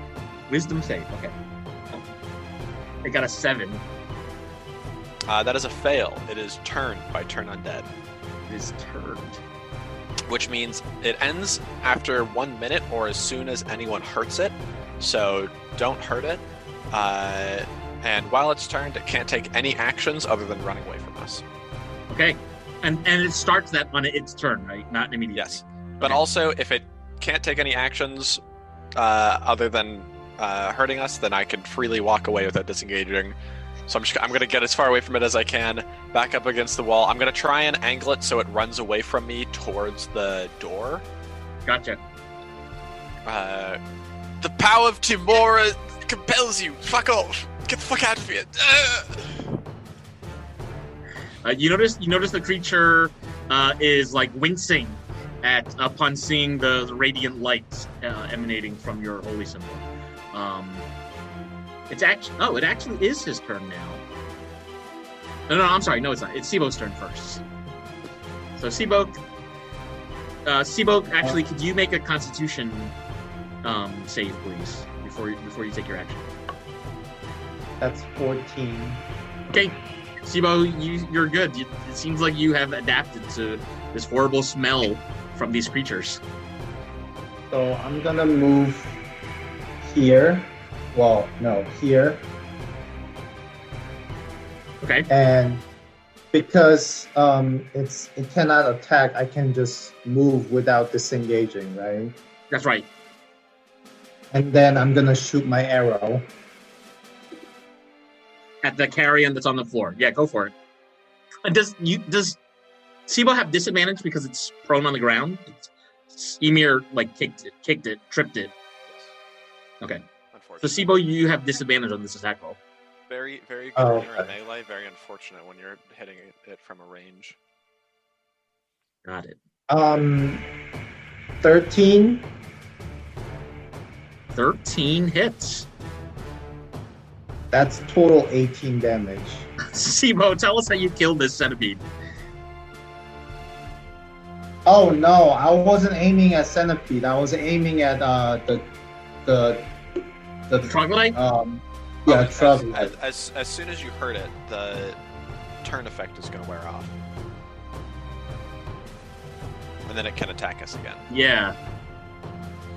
That's why I thought you were attacking the carrion, because if you attack the troglodyte, it won't run away from you anymore. It's gonna attack Melody immediately. Oh, okay, yeah. Then I'll just kill carrion then. A 13 attack roll is enough, and you rolled enough damage to kill the carrion.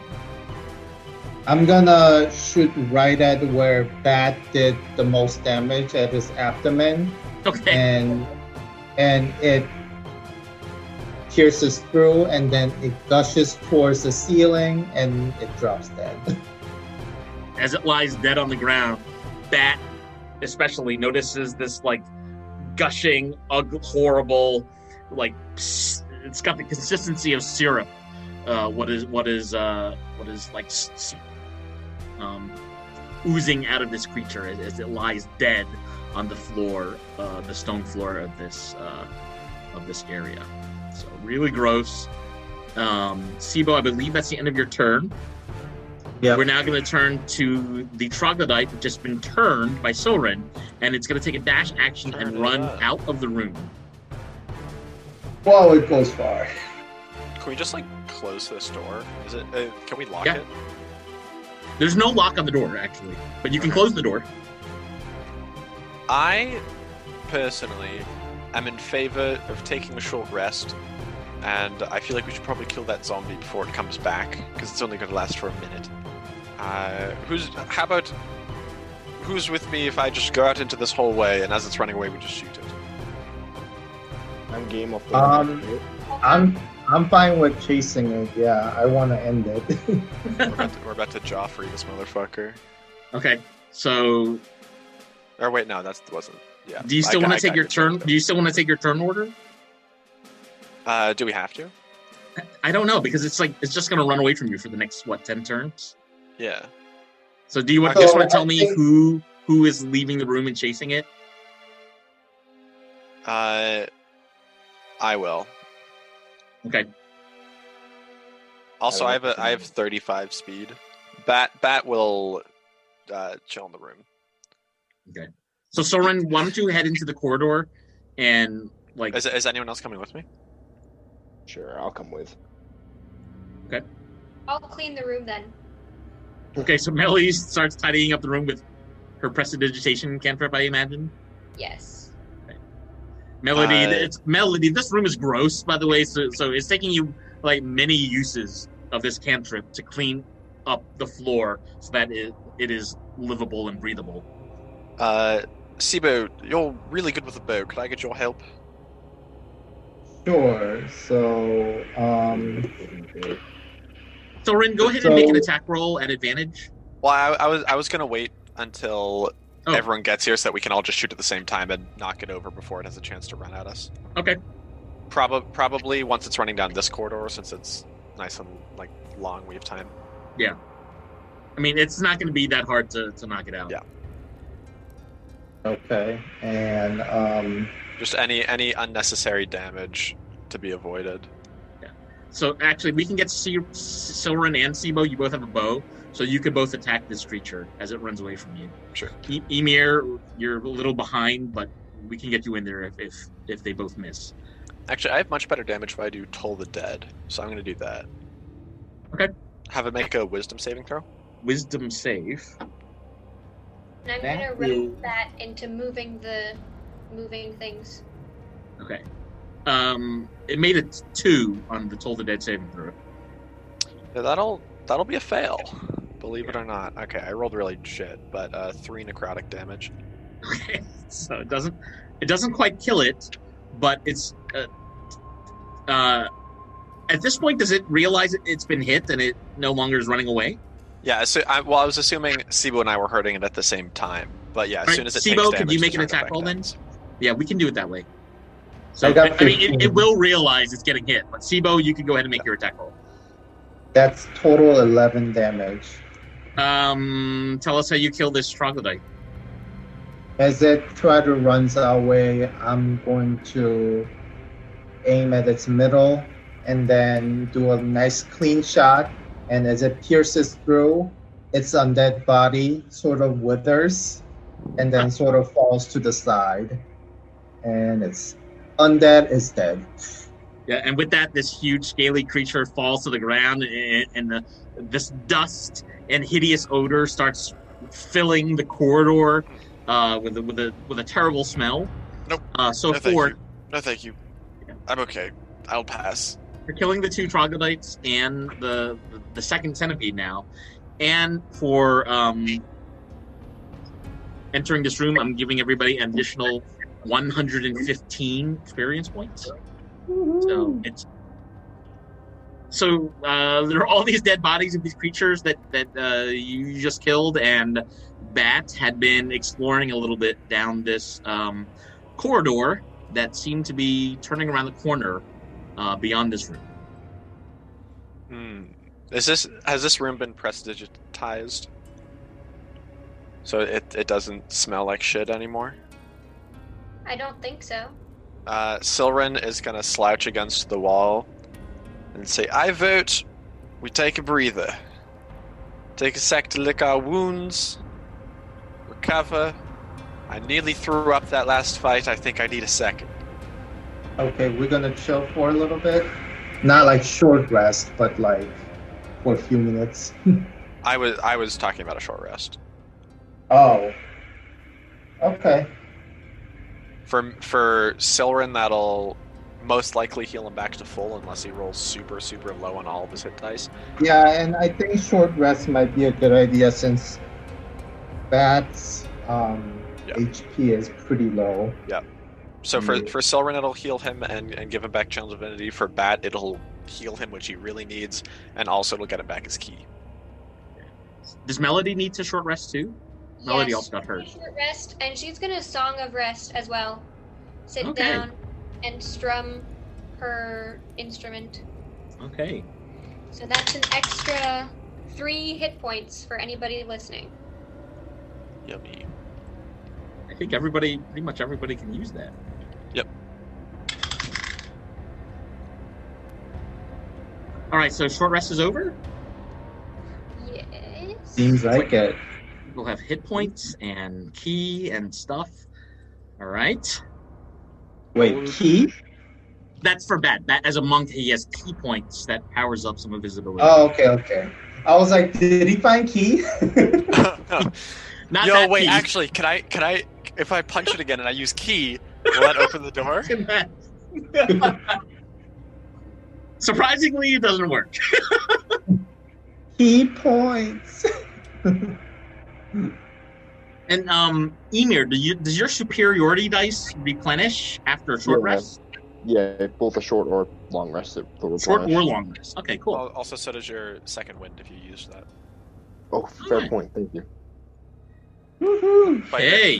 One of Fighter's specialties is they get a bunch of stuff back in a short rest, so they can just like keep going all day.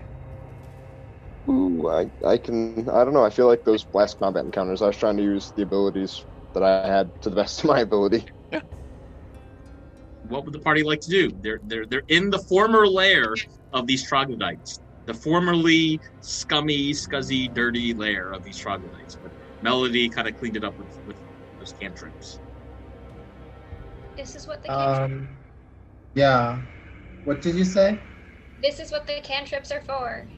Indeed, it's very handy. I say we march forward to the unknown territory. And speaking of cantrips, anybody covered in gunk is no longer covered in gunk. She'll go around and prestidigitate the party as well. Right. Thank you very much. So Melody, pretty much, as she prestidigitates all this gunk, she pushes it into the far corner of the room where nobody was resting. So there's like a pile of horrible dirt and gunk shoved into the corner of the room. She summons a spectral Febreze bottle, squirts it. All right, so it looks like at this point, who is leading the party down this corridor? Should we go back to the Ymir, I'm assuming. Ymir, and does Ymir need light again on the axe? Sure, yeah. All right, so Ymir is... It lasts for an hour, so it would have run out just an hour. for the short rest. But I can. Yeah, after the short rest, you need to replenish. I mean, it's a cantrip, so I can just do it however many times. Also, Okay. actually, real quick, I want to check the room for a key, just in case. All the Yeah, gunk if has people been want to cleared search away. the room, go ahead and make an investigation check. You can also be more specific if you want to tell me what you're looking at. Can I do it with advantage because I just cleaned all of it? Yeah, why not? What is in the room? I don't know what to look at. It's mostly looks like the former nest of troglodytes. So there's lots of bits of hair and bone and flesh of creatures that it looks like they dragged here to eat. I got 20. 17. 2017. Or So there's no sign of a key, but there were definitely footprints of deep gnomes that were in this room, maybe even earlier today. Well, that checks out. Who knew? Yeah, but my question is, how did they survive them? Mm-hmm. The enemies. That's very questionable, in my opinion. First of all, they were drunk, so they were slightly disoriented, which makes them vulnerable for attacks. But somehow they managed to crawl out and, no damage. Does that mean these creatures are with them? I think Svirfneblin also has special kind of ability to hide or be stealthy or sneaky. Oh, so... If they were distracted with the food they were eating, then it's possible they just slipped past. Sibo is feeling something about them is sneaky or something is a little off.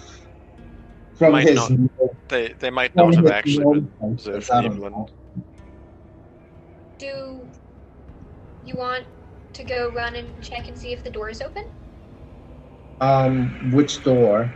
The one that they were trying to open, where they were like, we came down here to find the key to open the door, but we couldn't find it. And they went past and we moved onwards. Melody, do you have knock? I do. Oh, I do. We could just use that. Maybe we don't have to go slug through several rooms of a dungeon. Maybe we could just bust it open with magic. Use the tools that we have. But I feel like we came far down here, so why don't we advance and see what's out, like what's at the far end? I'll save up a second level spell slot nonetheless. I guess worst comes to worst, we could always fall back to this room, kind of shut the doors, and kind of hope that we can barricade it and fight off whatever comes in. Yeah. So, are we advancing? Onwards? Sure.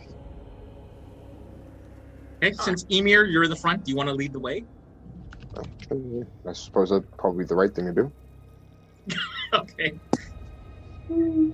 Emir, as you round the corner, you realize the corridor continues at least another 25 to 30 feet going west. And the party follows. Okay. I wish there was a way to do like a snake trail, so we don't need to like manually move them each time. That would be fun. Yeah, Okay, so Emir, you're standing in the corner. Now you can see all the way to the end of this corridor. And at the far end of the corridor, you see what looks to be a large statue that has been toppled over and is just lying in the middle of the hallway. Is it blocking, I guess, the way at all? I mean, if you're short, yes, but it looks like you could easily climb over this fallen statue. Is it like cracked? It looks like it's like busted up in a few places, but with some magic or something, you could repair it if you wanted. Hey, before we walk over this, I'm assuming this is a statue of our friends that we're trying to find. Rat King? I would guess so, unless this is a separate rat group. But I feel like that'd be a strange coincidence. Can I walk ahead of the group and cast mending on it? Yeah. So you wanna take over from Emir and be the lead? Yeah, momentarily? mainly just I want to get to the front so that we don't like walk over it before I do it. Okay. It does take a minute to cast. I would probably need to cast on multiple different places on the statue. But like Silren, can I have you make a perception check as you're walking down the corridor? Sure. You are once again hearing skittering feet coming from the sides of the walls or from underneath you. It's kind of making this weird echoing sound. 24. 24. Silren, you detect a trap in the wall about 10 to 15 feet to the west of you. Wait. Here? Right there. You see like a small like niche in the wall where you feel like something could potentially shoot out. Do I see a trigger for it? Make an investigation? Make an investigation check. Sure. That is a lot less good than perception. But it's not negative. But that's a natural 1. Natural 1. Guys, I see a trap, but I don't know exactly what it would do since there's no way to actually activate it. It kind of seems like faulty trap design. He was gonna move forward and I point out the location of the trap to everyone. Okay. So investigate. When you point out the location of the trap, so Sibo and Melody realize it would be right where their heads are. That's how far up from the ground the trap is. Oh, so if something like was going to shoot hole? out from the wall, it would hit Sibo and Melody in the head. So I could crawl underneath. It also the thing it might shoot out might be like fire or poisonous fog. It might not just be like a dart or a spear. I got 17. And what were you looking for, Sibo? So I'm looking for the trigger button or trigger point and like the trap itself. Okay. And Sibo, as you kind of inspect the wall to figure out where the trigger is, by accident, you actually trip the trigger, and darts come flying out of the wall, landing on both you and Silren for 7 points of damage. But there's no save or attack roll? According to the book, there was no save. It's just automatic. Okay. Did it stay at the level that it shot out from? Yes. So it didn't just kind of come out like this, it just went out straight. Yeah. So, duck. Yeah.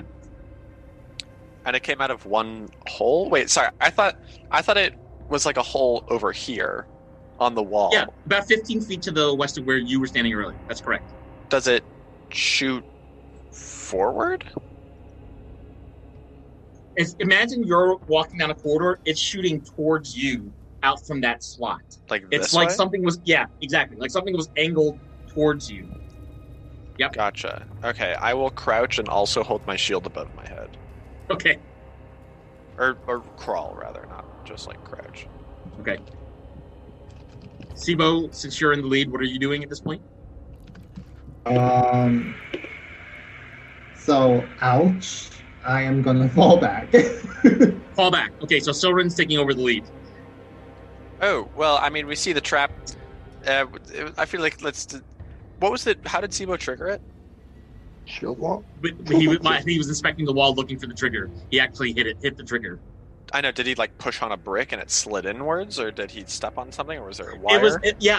So it was like some sort of something that involved pressure, and as he was inspecting, it released the darts that were hidden inside the wall. Okay. So I'm still gonna... anyone who's within line of sight of the thing that just shot darts at me, hold out your shield if you have one, or just like chill. Mainly just Ymir. Shield wall sort of stuff. Yeah. So I'm gonna. Did it look like it shot at like a straight angle, or did it seem like it was pointed directly at me somehow? It looks like it was pointed at whatever would be standing in the middle of the hallway. Okay. So I'm gonna duck or crawl rather below the line that it shot me at, and I'm gonna walk forward. Yep. And you don't need to make any rolls, so it looks like you did not trigger the trap further by doing that. So you can walk normally past the trap. I am going to Do I have anything I can cover the hole with? I don't exactly.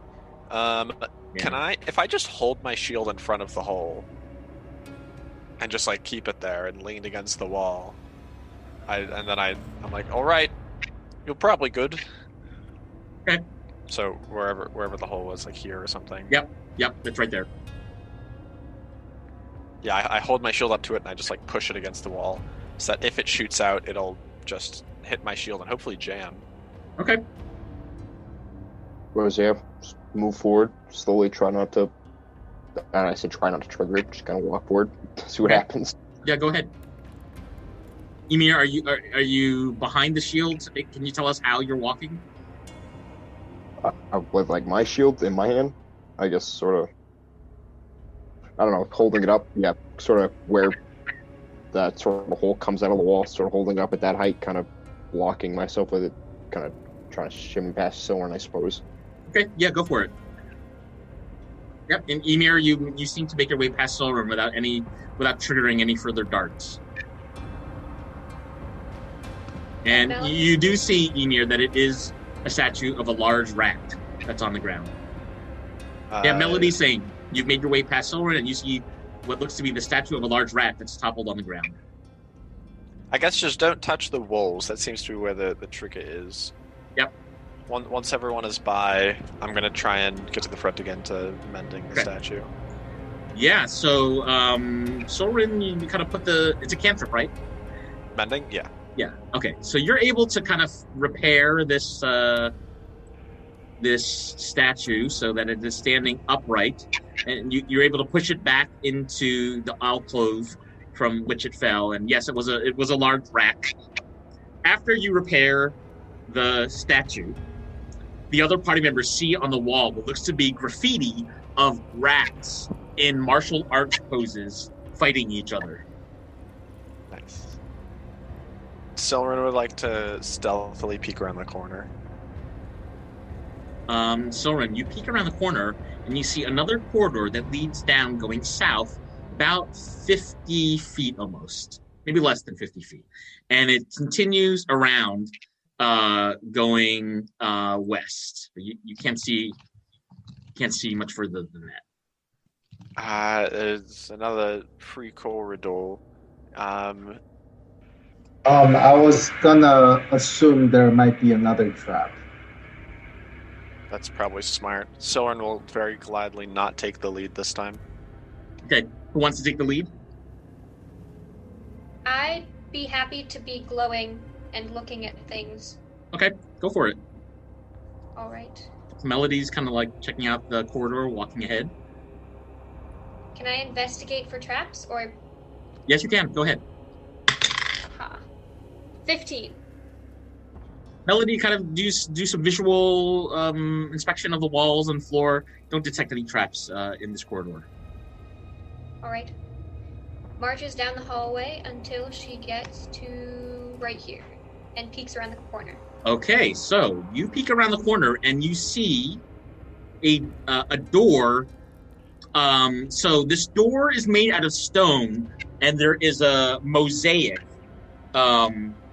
It's like, you know how it looks like different shaped rocks have been placed to create an image inlaid into the stone door, and that image is of rats fighting each other. There's no doorknob and there's no keyhole.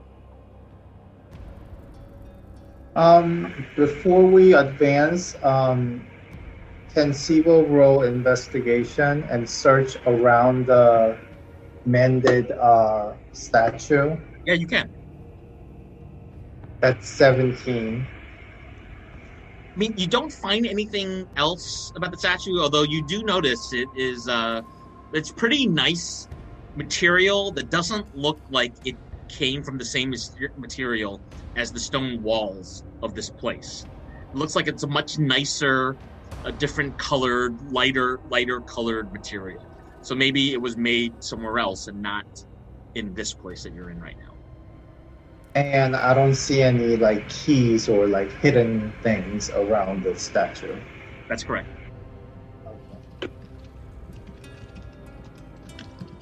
So it looks like Melody and Bat and Soren can all see this like mosaic of stones, creating an image in this stone door.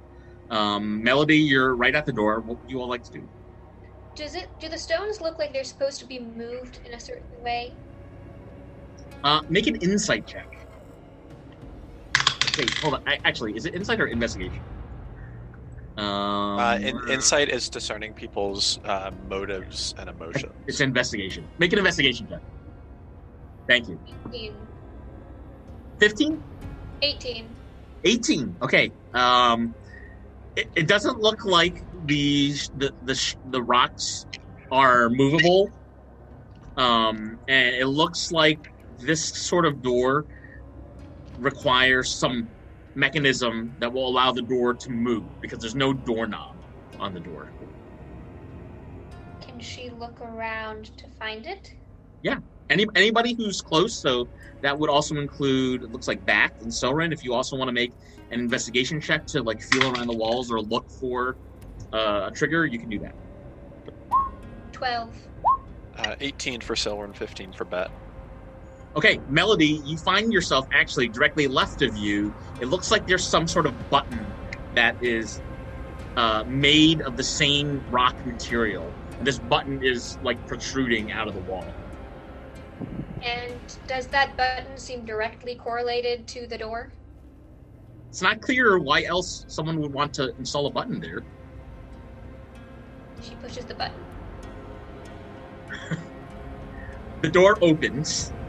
So, as you open the door, as you push the button, the stone door slides into the rest of the wall, and you see that this room goes back about 15 feet, and it's about 50 feet wide.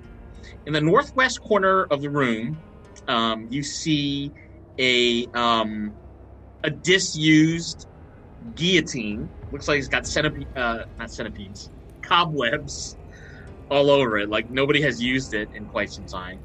And it looks like you have startled a number of orcs, most of whom are sitting around a small campfire that they have created. There's 4 orcs in total. Hello. We don't mean any harm. If you can understand us, we are just passing through. And even if they don't understand the words I'm saying, I'm going to try and say that in the most lax voice I can. All of the orcs actually seem like they understand you, and all of them except the one that's closest to you start to get their javelins ready. And the one whose attention you got, Soren. I can't see them. I'm just yelling into the room. Okay. Because I'm over here. That's right. Like you got his attention. The door slid open. It sees Melody, and it's just gonna walk a little bit closer to Melody. It's kind of sniffing at you, and it says in common, "Why are you here? You're looking for the key?" Yes. My name is M. And we were wandering through here looking for a key. I'm sorry if we interrupted your meal. His face turns a little sour, and he says, "We don't want anybody else finding this key. How about you turn yourself around and get out of here?" It's also at this point, Melody, that you see a very weird-looking lever in the northern wall of this room, and you can see some writing on the wall next to the lever, but from this distance, you can't quite see what the writing says. Have you managed to find the key? The lead orc says to you, "We're still looking for the key, and we're still looking for what to do with that lever in this room." I'm gonna whisper to the party. I'm about to try something. If it doesn't work, then we run. She's gonna put up a finger towards Soren, just like, Okay. and say, "Can I help with the lever?" The orcs are saying something to one another in orcish, while the lead orc is starting to see that there are more people behind you, kind of craning their neck to get into the room and look into the room. Full disclosure, there are 5 of us. I don't want to put up any smoke screens. There are 5 people here. Yeah, so the lead orc says, "Oh," and then Bat holds up Wasabi. 6 if you count him. the lead orc says, "Oh, and to be fair, there are 4 of us." Good And to know. the orcs in the back kind of like jam their javelins into the ground as if they were standing guard, and it looks like they're being sort of like tough guys. Yeah, it wasn't meant to be a threat. I wasn't trying to say there's 5 of us, you can't win. I'm just saying there's 5 of us. We're not trying to like hide an army to charge in here or whatever. We're just letting you know so there's no deception between anyone. Trying to establish a friendly relationship between us because we don't want to harm anyone. The lead orc says to you, Melody, "How about we make a deal? You help us figure out how to operate this lever, and we share the treasure equally." And as he makes this offer to you, you can hear the other orcs are talking to one another in Orcish, and you can't quite, unless you understand Orcish, you're not sure what they're saying. But can I infer from the tone of their voice whether this is assenting or dissenting from his offer? You can tell that the other orcs are speaking a little aggressively and pointedly. She's gonna look back at the party questioningly. As you do that, 2 of the orcs step a little closer to you, Melody. And you won't harm any of us? The lead orc flashes a wide grin, and he says, "Of course not. We believe in equality. So you help us, and we'll split everything equally. Right, fellas?" And he looks back at his team, and they all kind of, like, sort of sarcastically say something in Orcish. Can I? And you can't make it out what they're saying. Can I try to tell if that was a lie? That seemed like a bold-faced lie. Yeah, make an insight check.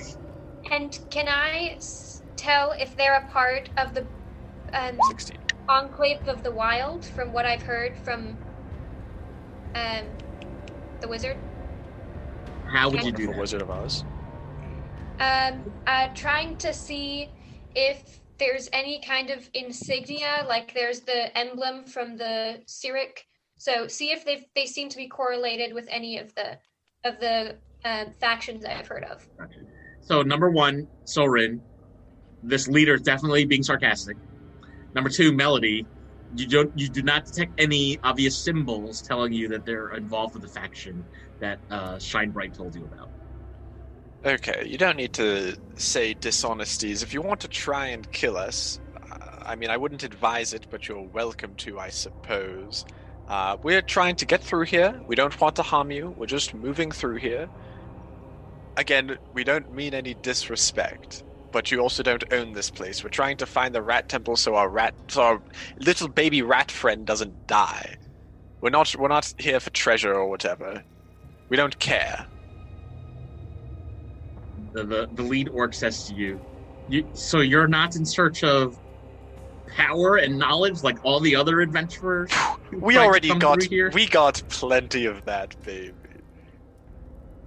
I jangle my coin purse a little bit, and it's really loud. When you do that, the other orcs are sort of like hooting and hollering a little bit in Orcish, and Melody can see that they're itching to get their hands on their javelins. If you want to try and take this from me, I can eviscerate you with holy light, or you can let us through and we'll be pals. I want to make it clear, I didn't get this money through business. The orcs behind the leader are talking to one another, and the lead orc is sort of looking back, trying to figure out what he should do in this situation. He does, Melody, you can kind of tell that he's inclined to make a deal, but you can also tell that the orcs standing behind him just want to murder you. You're getting very anxious and aggressive. Can I try to persuade them and pointedly talk to all of them and say, look, I'm happy to look at the lever and see if we can figure this out. No bloodshed, no need to get all worked up. Let's figure out what this lever does, and then we can go forward from there. Make a persuasion check. That's a 12. Melody, the lead orc says something in Orcish, and his mates sort of stand back by the wall facing the lever. The lead orc says, if you can figure out the lever and how to get us the key to the temple, let's just be friends and split all the treasure and information that we can find. There doesn't need to be any bloodshed here today. Right, fellas? And the guys behind him just are sort of silently, but they seem unhappy about it, that they've been put in line.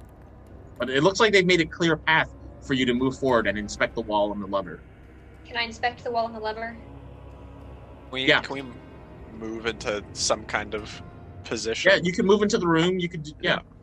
I'm gonna try and stay towards here. That'll try to stay relatively close to them. And while this is happening, can Sibo peek a little bit towards the other end of the room, where it seems to be a door? Yeah, can I look?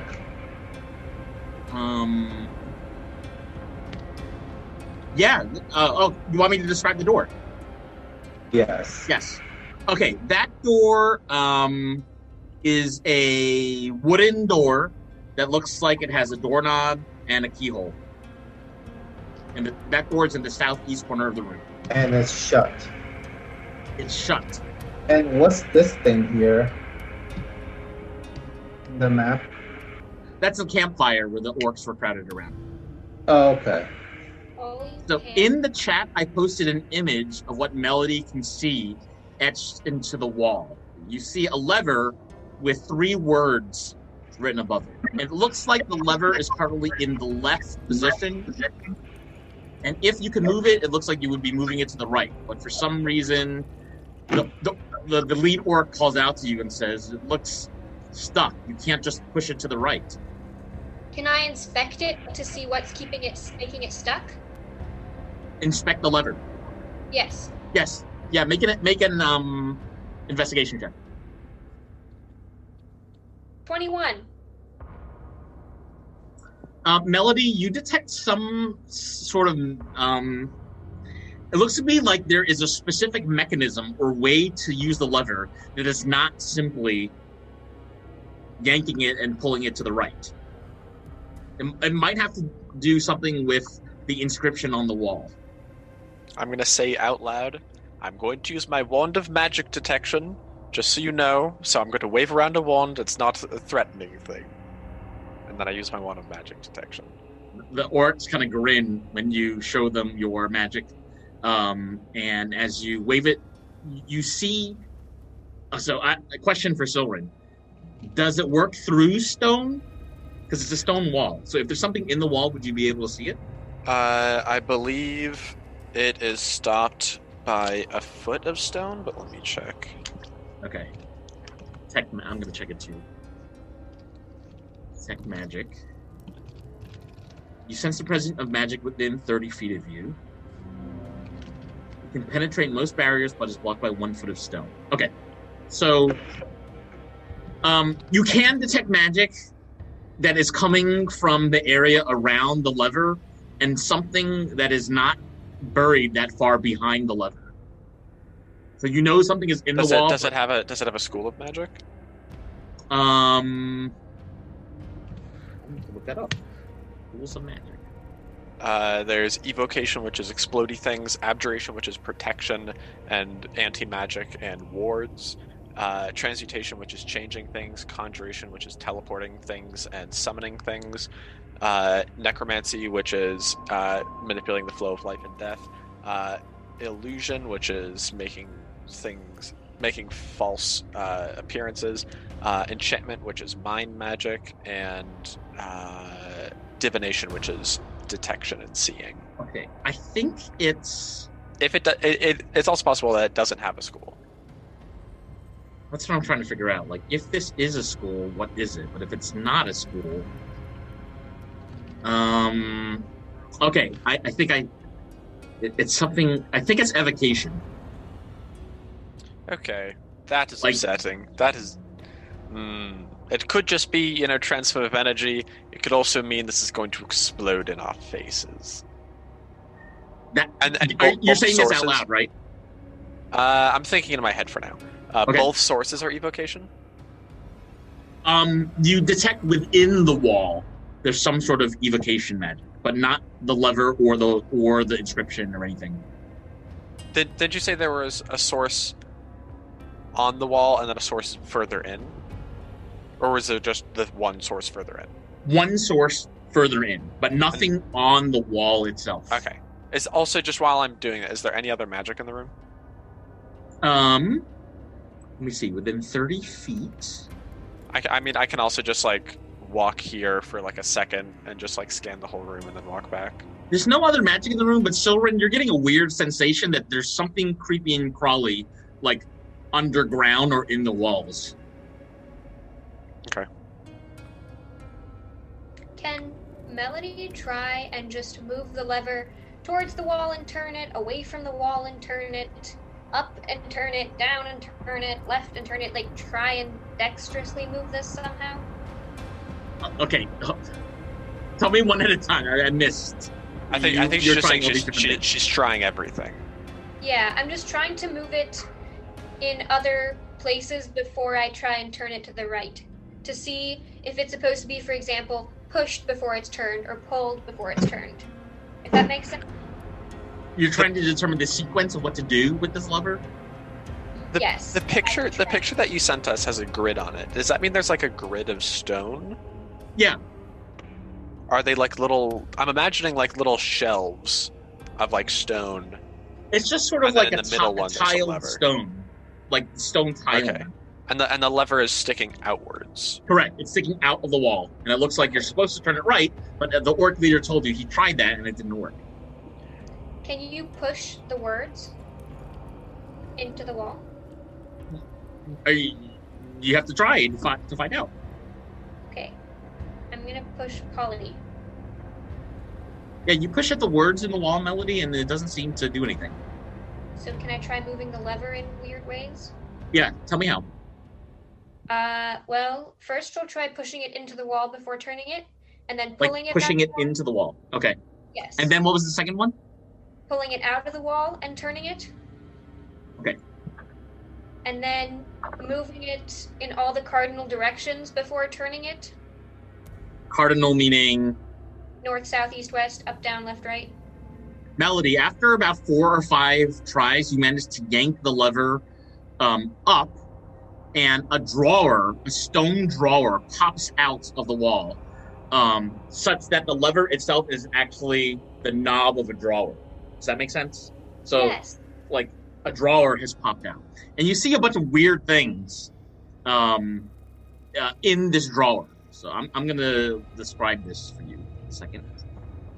So this drawer is, first of all, filled with sand, and there are a number of small halfling-sized objects. Like whoever constructed these small objects might have been somebody small, like a dwarf or a halfling. You see a small cup, a bucket, a clock, a set of scales, a few marbles, and 3 slots with a 3-inch diameter in the front left part of the drawer. As you pull out the drawer, once again, you see in the front left part of the drawer are 3 slots. You see a small cup, a bucket, a clock, a set of scales, and a few marbles. And the entire drawer is filled with sand. The lead orc steps forward and inspects this and is sort of like, what is all this? What did you do? I did the right thing. So there are 3 slots. I'm saying this out loud. There are 3 slots, and there are also 3 words. I think perhaps it could be linked, but also I have no idea which of these objects Polly would be. pan or deliver, for that matter.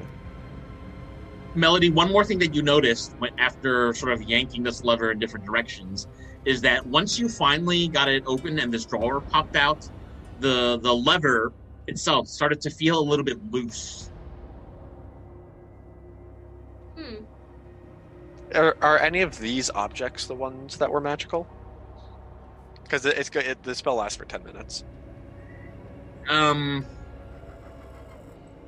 What school of magic is like enchantment? Is it called enchantment?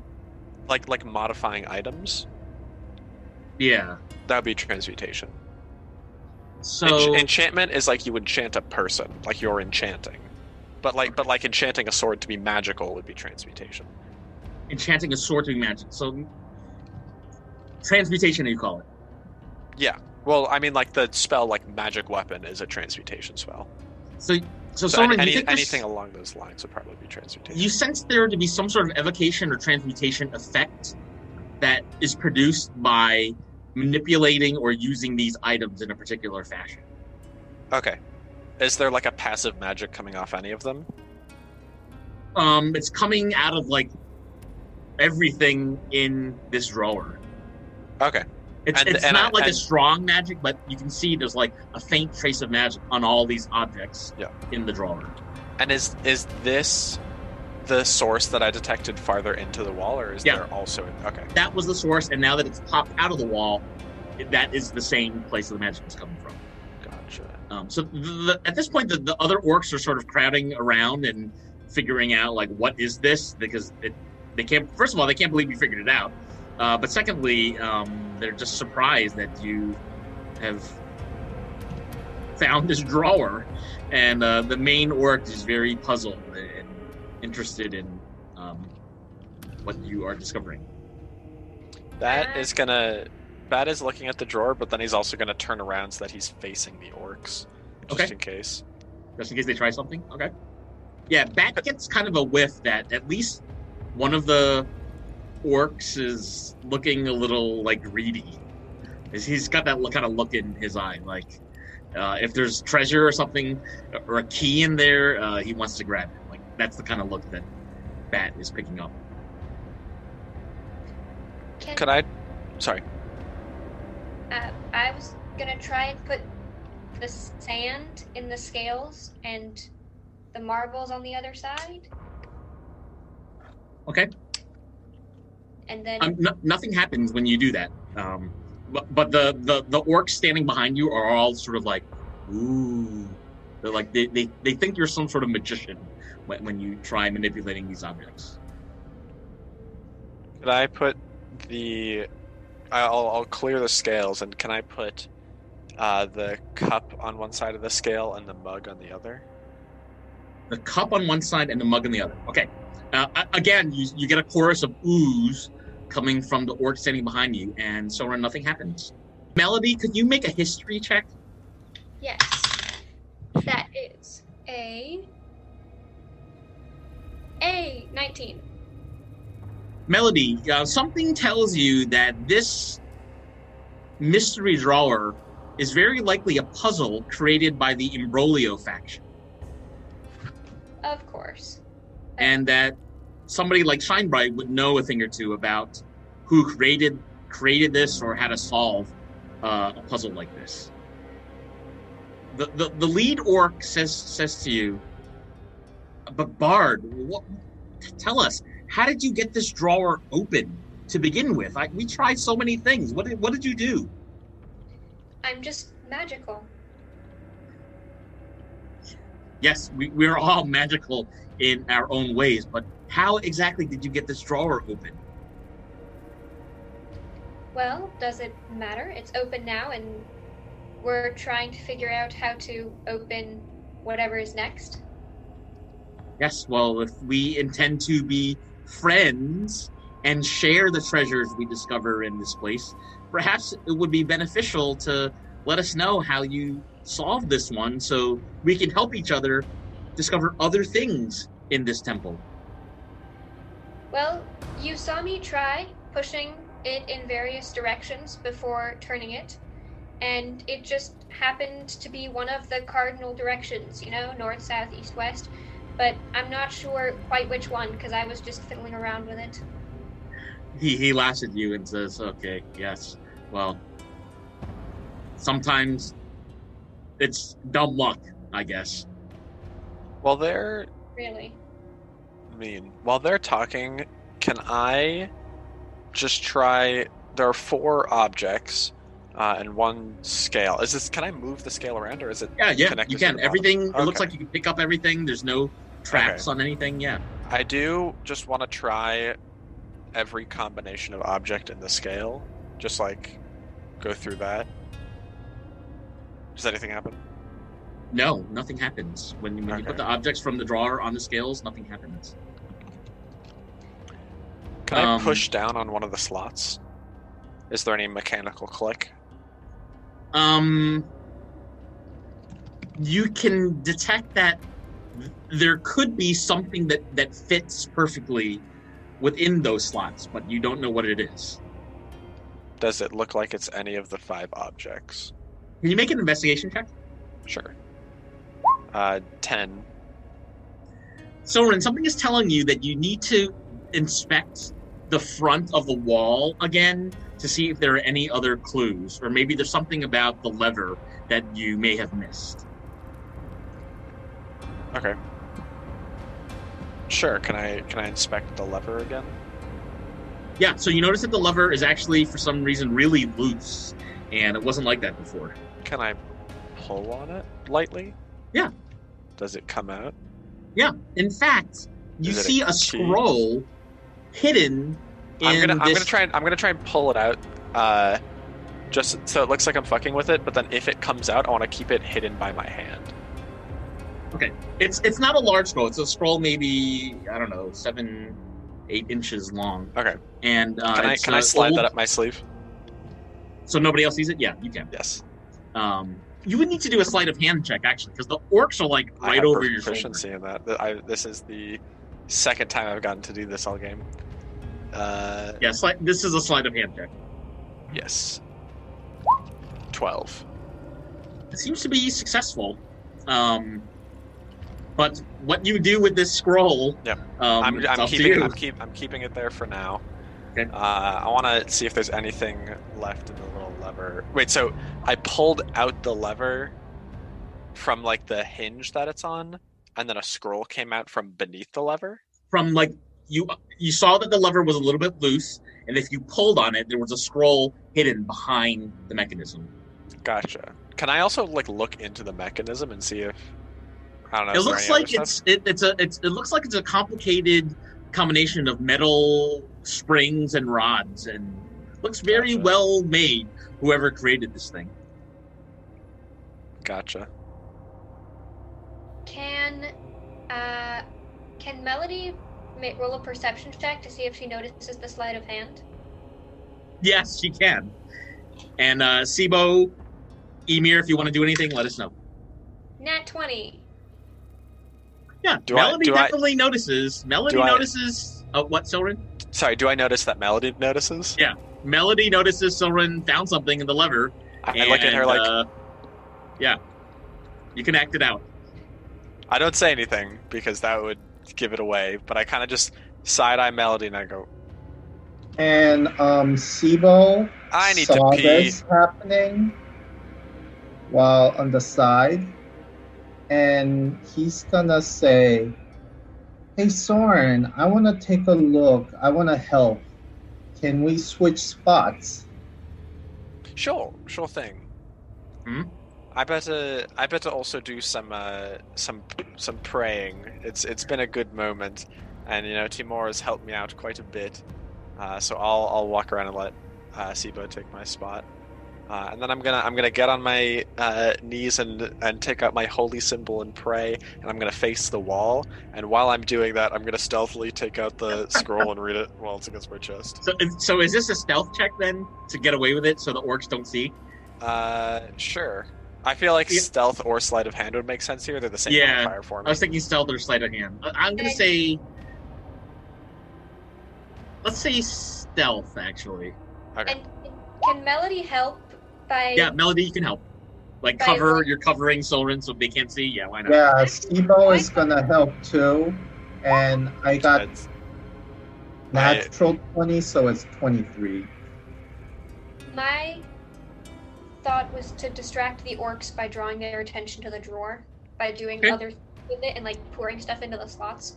Okay. I rolled with advantage, and the highest I got was an 11. So Soren, the good news is that the note is written in common and you can understand everything that's on the parchment. The bad news is they saw. Well, Or is it not? Melody was distracting them with Oh, her okay, thank God. other actions. Cool. What So- does the note say? Yeah, Sorry, you said the good news is this, and I was like, oh fuck, there's bad news. it's actually all good news.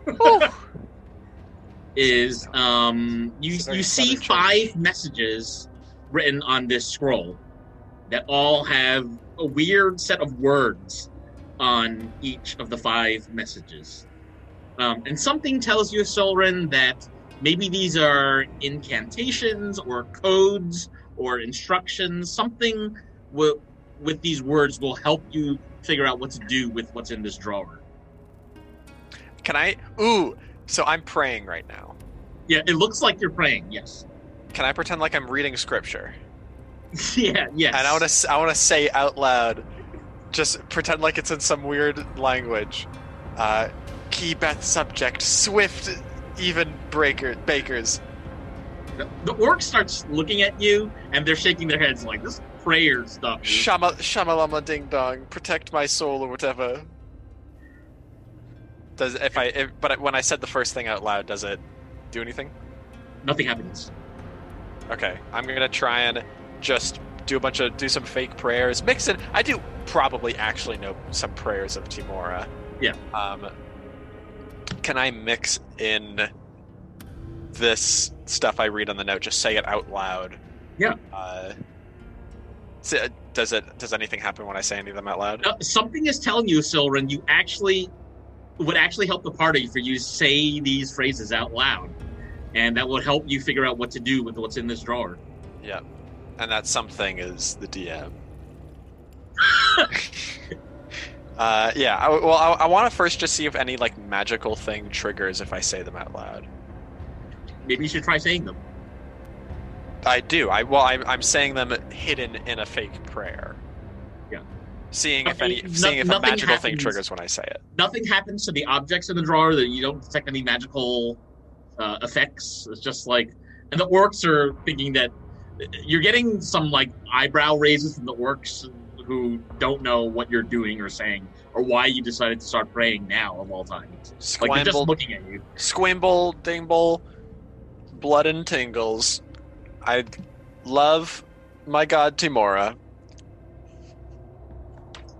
So Melody, who was helping Soren earlier? Was it Melody And Sibo. and Sibo? No. Melody and Sibo, can you both make an investigation check?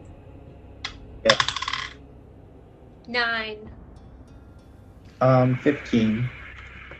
Sibo, so Melody, you really can't quite make out what is special about these words, but Sibo, you have seen things like, you've read about puzzles like this in books before, and you get the sense that saying each sentence out loud slowly and listening carefully to one another will help you figure out what to do with the objects in this drawer. So, Sibo is gonna say, hey Soren, I wanna pray too. Uh-huh. Let's pray together, and I'm gonna go into this corner, Uh-huh. facing this way, and Soren is All right. gonna come towards the corner too. Yeah. I'm gonna say out loud to Sibo while I show him the note, and I'm gonna say it loudly so that the other party can hear, but make it sound like I'm talking directly to Sibo. All right. Well, the first one you want to know is Filth Book Twittery Cuff Suzanne. That's And I'm that's like, a good "What?" one to know. Let me repeat that. Swift Cup, Filth. No, that's not even Filth Book. I don't say Swift Cup. I'm reading it right now. Filth Book, Twittery Cuff, Suzanne. Say it with me now, everyone. And by everyone, I just mean Sibo and no one else. Filth cup. Yeah, we do that a few times. Nonchalantly telling the rest of the party that's a thing. And I have a feeling Melody's gonna catch on to some of this.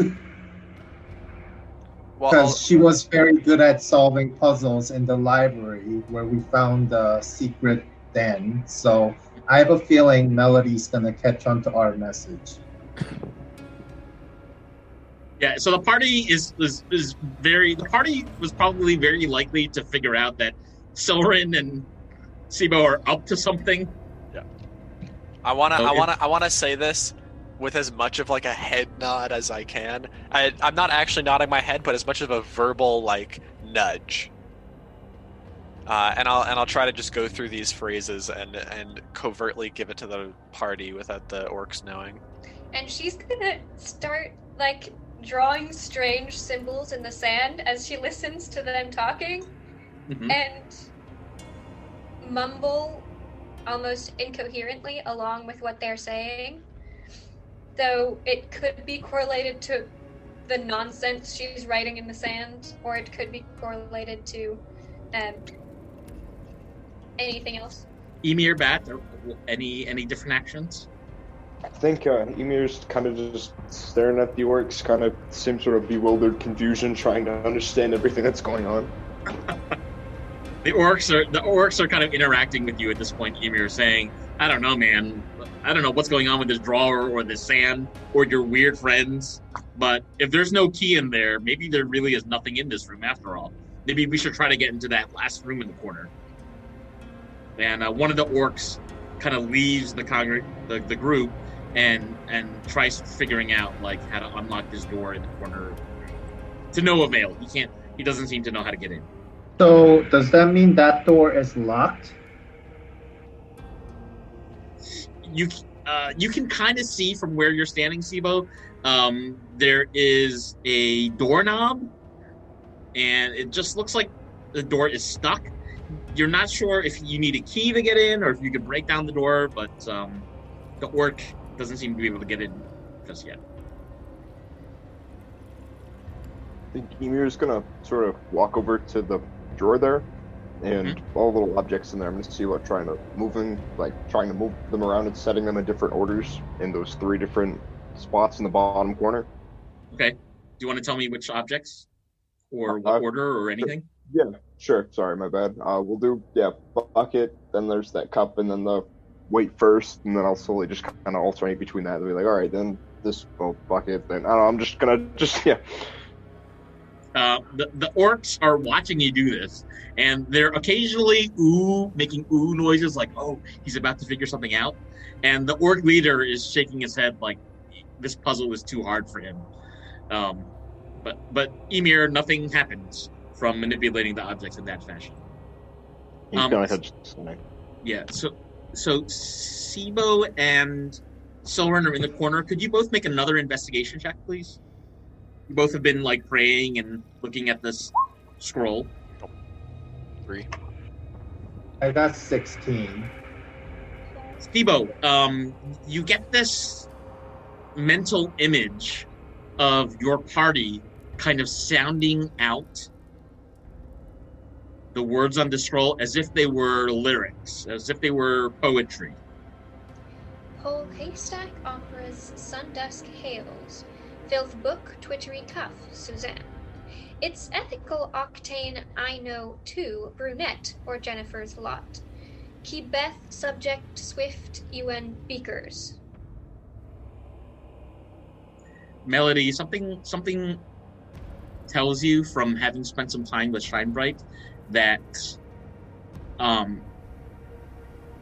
having different voices say these words, either fast or slow, will help you decode what these messages actually mean.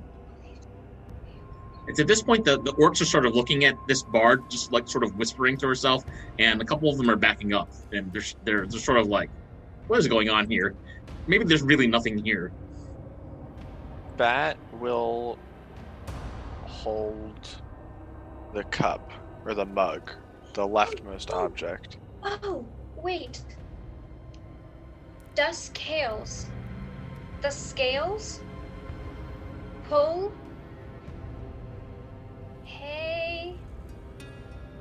stack some on the scales. Kat, can you write that down on the chat so I can also try to decipher? Yeah. Melody seems to be picking up on something.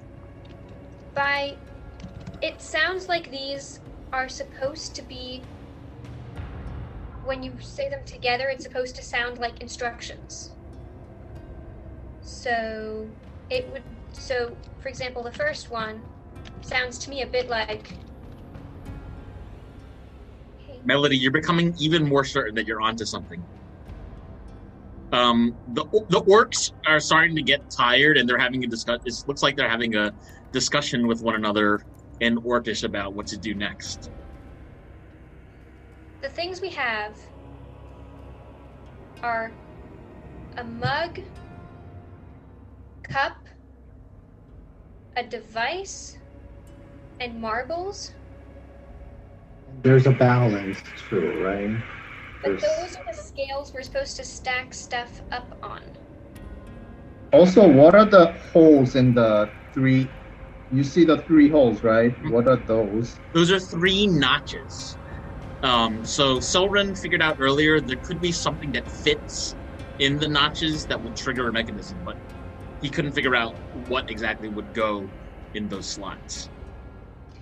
Melody scrunches up her face in consternation and remembers strangely Silren's jingling his coin pouch earlier. It's like, what was that? So she opens her own coin pouch and pulls out a couple of pieces. Do any of the coins look like they fit in the slots? Yeah, they look like they could fit in the slots, but they might not be deep enough to trigger the mechanism, but the size of the coins would fit in the slots. She pulls out copper pieces and stacks coppers on the scales. She takes out copper pieces and balances them on the scales so that How many? there's stacks of 5 on either side. Mm-hmm. Does anything happen? Um, Or stacks of 3 actually, because there's 3 stacks. So before you do this, the orcs, the head orc says to you, I don't think we're going to find anything here. Good luck, and let's be friends in the future, remember? Friends. And one by one, they start to leave the room. It looks like they've kind of given up. We got through that non-violently. Let's go. After you place the coppers on the scales, you notice in the wall directly behind you, a stone brick has started to loosen up, and it has moved forward, and it's now protruding a little bit from the wall directly south of you.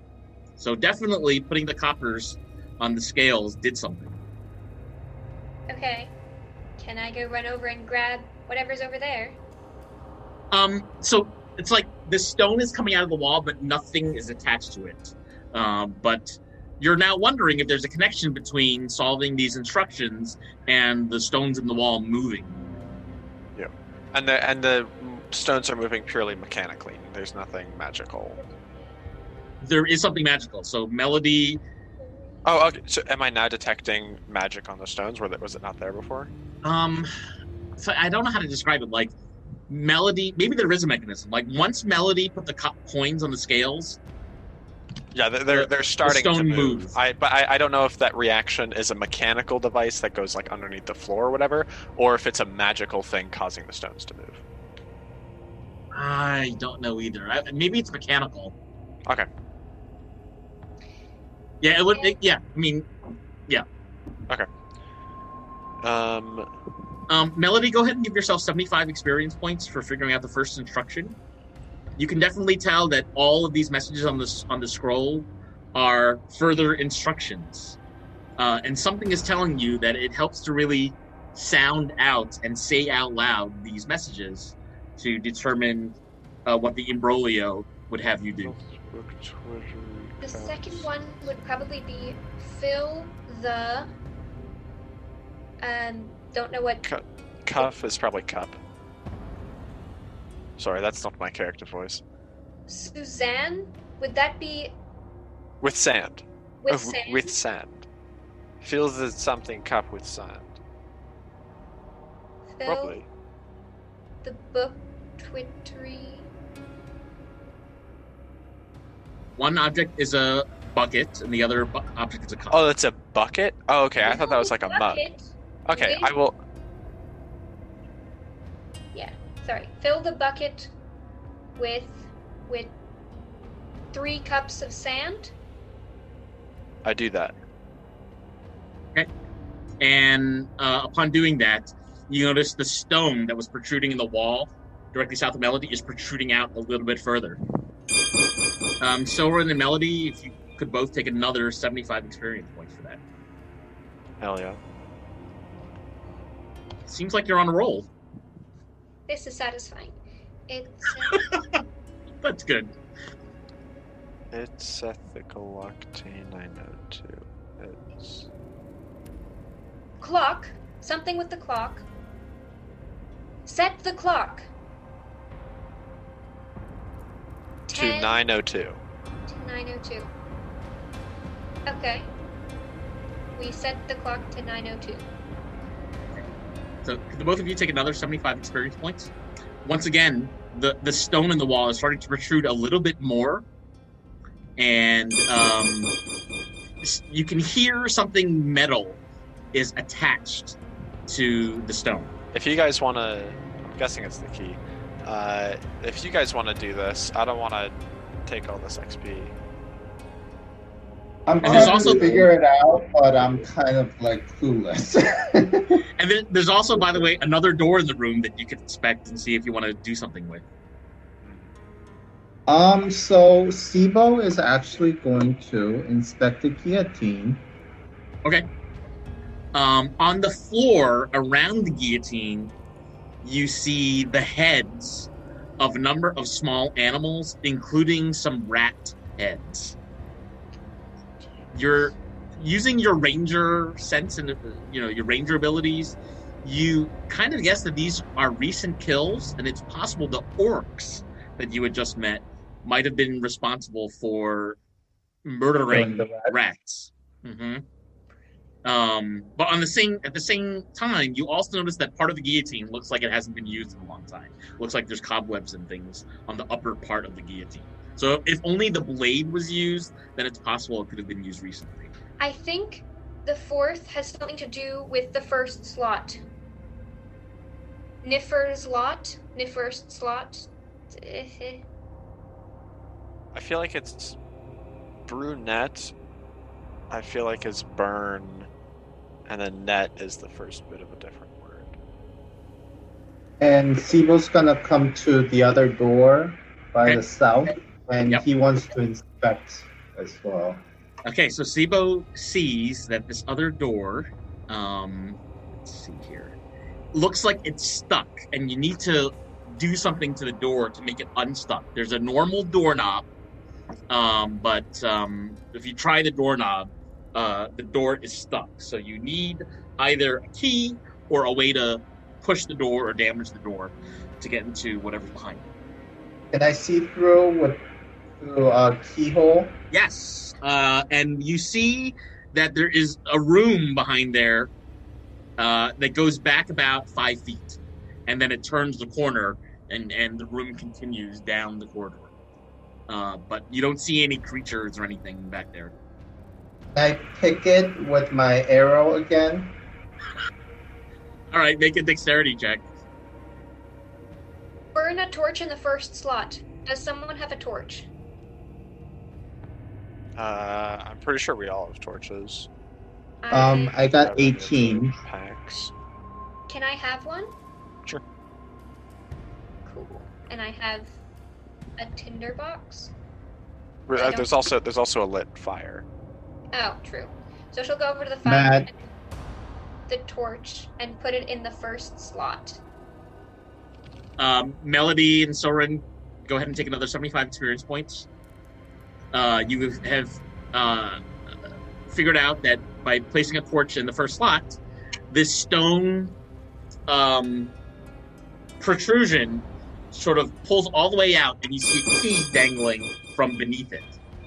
Sibo, something is telling you that maybe you should invest in lockpicks, because you seem to have a really good angle for where the tip of your arrow should go, but the shape of it doesn't quite fit the lock in this door. But if you wanted to learn how to use lockpicks and thievery skills, this might be very helpful to the party and to your career. So you're getting this flash of insight over what you might be good at. Can I use another arrow to make like kind of like a U shape in front, like a little dent in one of my arrow, and try to pick again? So front, it's mostly pointy, but I dented it in a way that it looks like a little tiny scoop. So what's hard for you to do is the size of putting 2 arrow tips in this keyhole. No. I'm not putting 2 of them. I'm using the other one to carve the front of the other arrow. Oh. Do you have a dagger? So Huh? Do you have a dagger? Yes, I do. Wouldn't that be easier? Okay, I'll use my dagger. Yeah, so I use my dagger to dent the front of the arrow to make kind of like a scoop shape instead of triangular pointy shape. And then I'm gonna try to pick it again. As you're working on this, you realize that Melody and Soren see a key hanging from the stone protrusion in the wall about 10 feet away from you, Sibo. Don't touch that yet. In fact, Emir is standing right underneath where the key is. Can I investigate if there's any sort of trap attached to said key? You can. Go ahead and make a roll. Alright. I'm assuming that's investigation. Yes. Woo, 18. Emir, this looks to be like a normal key and a normal stone protrusion that occurs when people solve puzzles in a dungeon. Right, like the thing you do all the time. Oh yeah, the classic stone protrusion with the key on it. Yeah, the classic stone protrusion. Everybody's got one. Just gonna like look at you guys and like point up at the key and kind of like reach slowly, be like, do I grab it? I feel like we need this the fifth thing. All right, the fifth thing is key, BETH, subject, swift, EWAN, BEAKERS. So Here's something. I feel like it's keep but I don't know. I feel like if there is an actual key, I would be surprised if the word key is changed here. would I know from my conversation with Shinebright that he would put something as clear as the actual thing in a puzzle? You get the sense from how Shinebright described Imbroglio that they're a bunch of crazy people who come up with hilarious and witty and foolish ideas. And yes, they might put bold-faced clues in their puzzles, or they might totally obscure them in the same puzzle. So they're totally unpredictable. Shinebright, however, has a very fond opinion of Imbroglio because he has worked with them in the past. Well, So Sibo looks at this and say, key, best, eject, swift when something occurs? Something? It's probably with. Eject, I think, is a good idea. Key, eject with. Or yeah, key, best, eject with. with At this point, the beautiful gleaming key has been dangling from this stone protrusion for more than a few minutes, and Emir is right there and really is inspecting this key and feels like he wants to grab it. Resist the urge. The Just in case. I don't think it's likely, but I think it's possible that grabbing the key now might fuck up the puzzle. with Emir's just gonna step away from the key a little bit. Okay. just like to tempt himself. Uh-huh. Key best eject. with the one. Are there any objects in the drawer that we haven't used yet? Marbles? The slots we have used, yeah, it's just the marbles. We've also used the sand. Mm-hmm. While Melody and Soren are, is it Bad helping or Soren helping? It's Silren, but also it would probably make more sense because Bad is smarter. Well, that's right next to Melody, so I wasn't sure. Oh yeah, so I was imagining Silren over here. I just never moved my token. Yeah, so while this is happening, I'm gonna go ahead with my sort of the arrow that I made into like a key shape-ish, Mm-hmm. and I'm gonna try to pick on it. Okay. It could be behead. Sibo, can you make a dexterity Yes, check, please? Head. We do have a guillotine. That's 19. 19. So you managed to somehow turn a little bit of the mechanism, but you realize without a proper key, it's going to be very difficult to turn the entire mechanism all the way to unlock the door. So it's like partially there. You've moved one tumbler of the lock, but you need to manipulate it through magic or with an actual key to use the lock.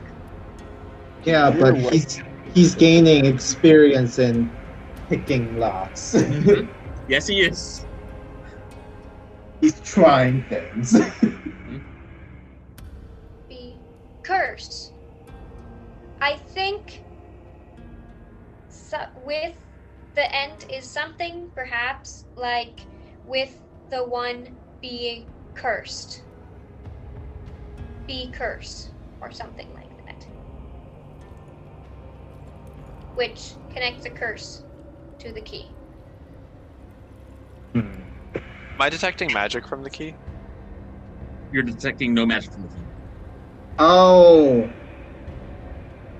Key Wait. best, act swift, one be a curse. So you have to be quick about it, otherwise there will be curse. Keep these objects with you and be cursed. That's smart. So it may just be leave the shit in the drawer alone, but we can hopefully take the key. Because the things in the drawer are the only magic things in the room that I'm detecting. So I think that means it's safe to take the key now.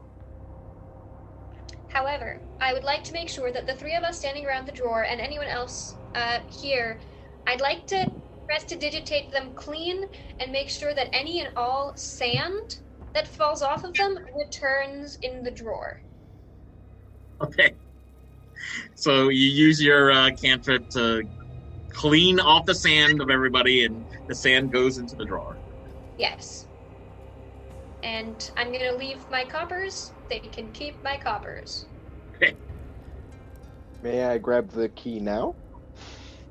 Yes. Reach up, yeah, snag the key off the.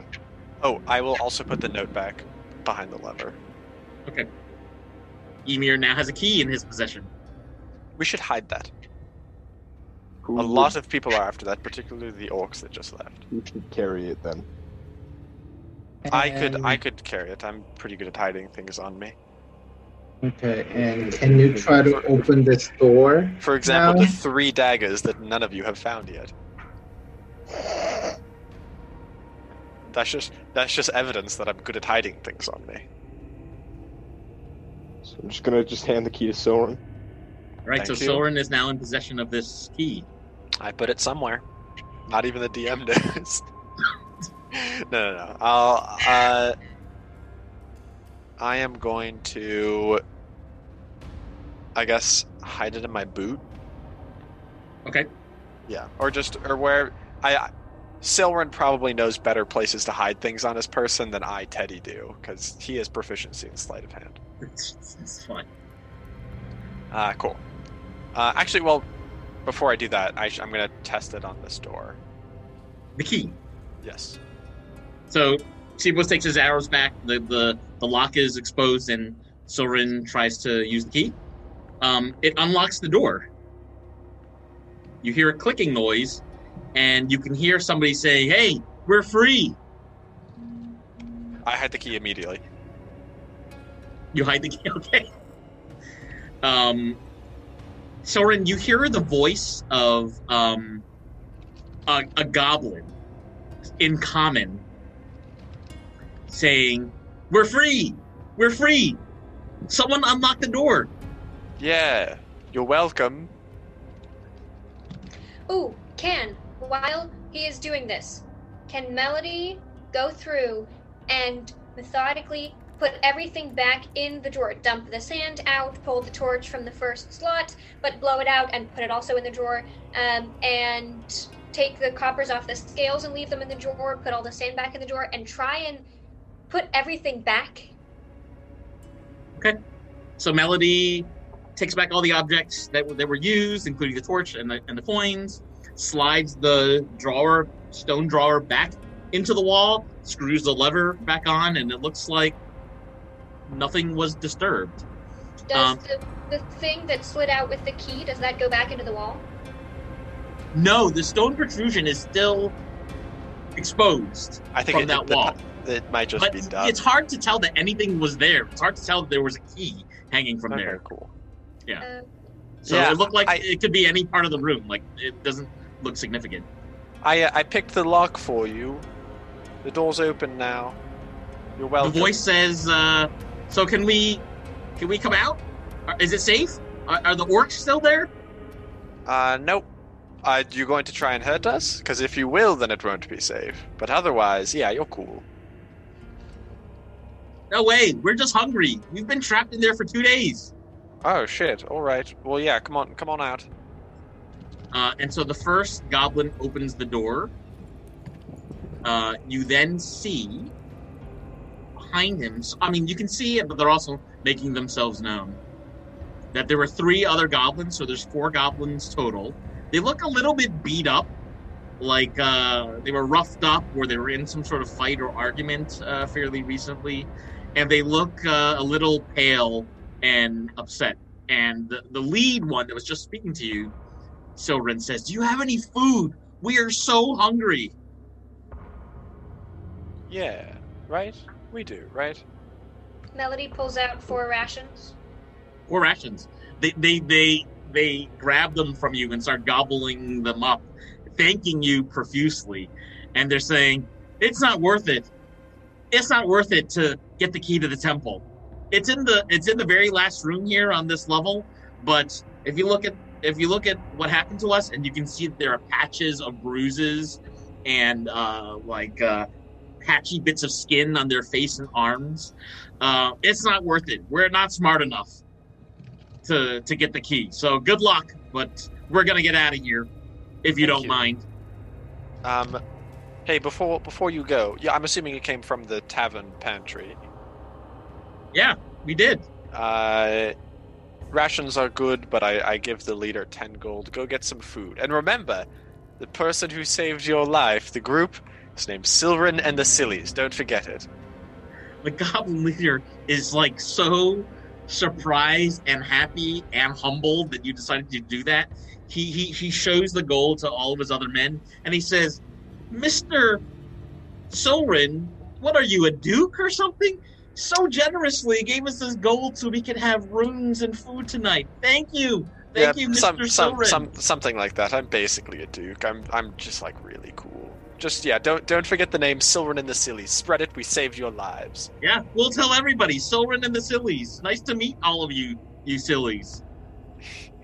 Melody sighs and gives up. I can just imagine what Gerald would be saying right now. Before they leave, the goblin tells you, It's definitely not key number 1 or key number 2. So good luck if you really want to find the rat temple, but I don't think it's worth it. And the goblins sort to march. Oh, yeah. And what was your name? Oh, the leader? Or all of you, really? The leader introduces himself as Slashy. The others look like a little bit worse for wear, and they're just ready to get out of here. Well, I won't keep you any longer then. Thank you, Slashy. Yeah. And we found this, by the way, and one of the goblins behind them holds up 2 dead rats that have been roasted over a campfire that he explains he made in the room behind. So he says, "You want some roasted rats?" All good. Thank you. Thank you. Have a lovely day. And with that, the 4 goblins start to escape. I'd like to give everybody another 185 experience points for all this room exploration and meeting more people. And we'll see what was behind that door, Sibo. I think at our next session. This is a good place for us to stop.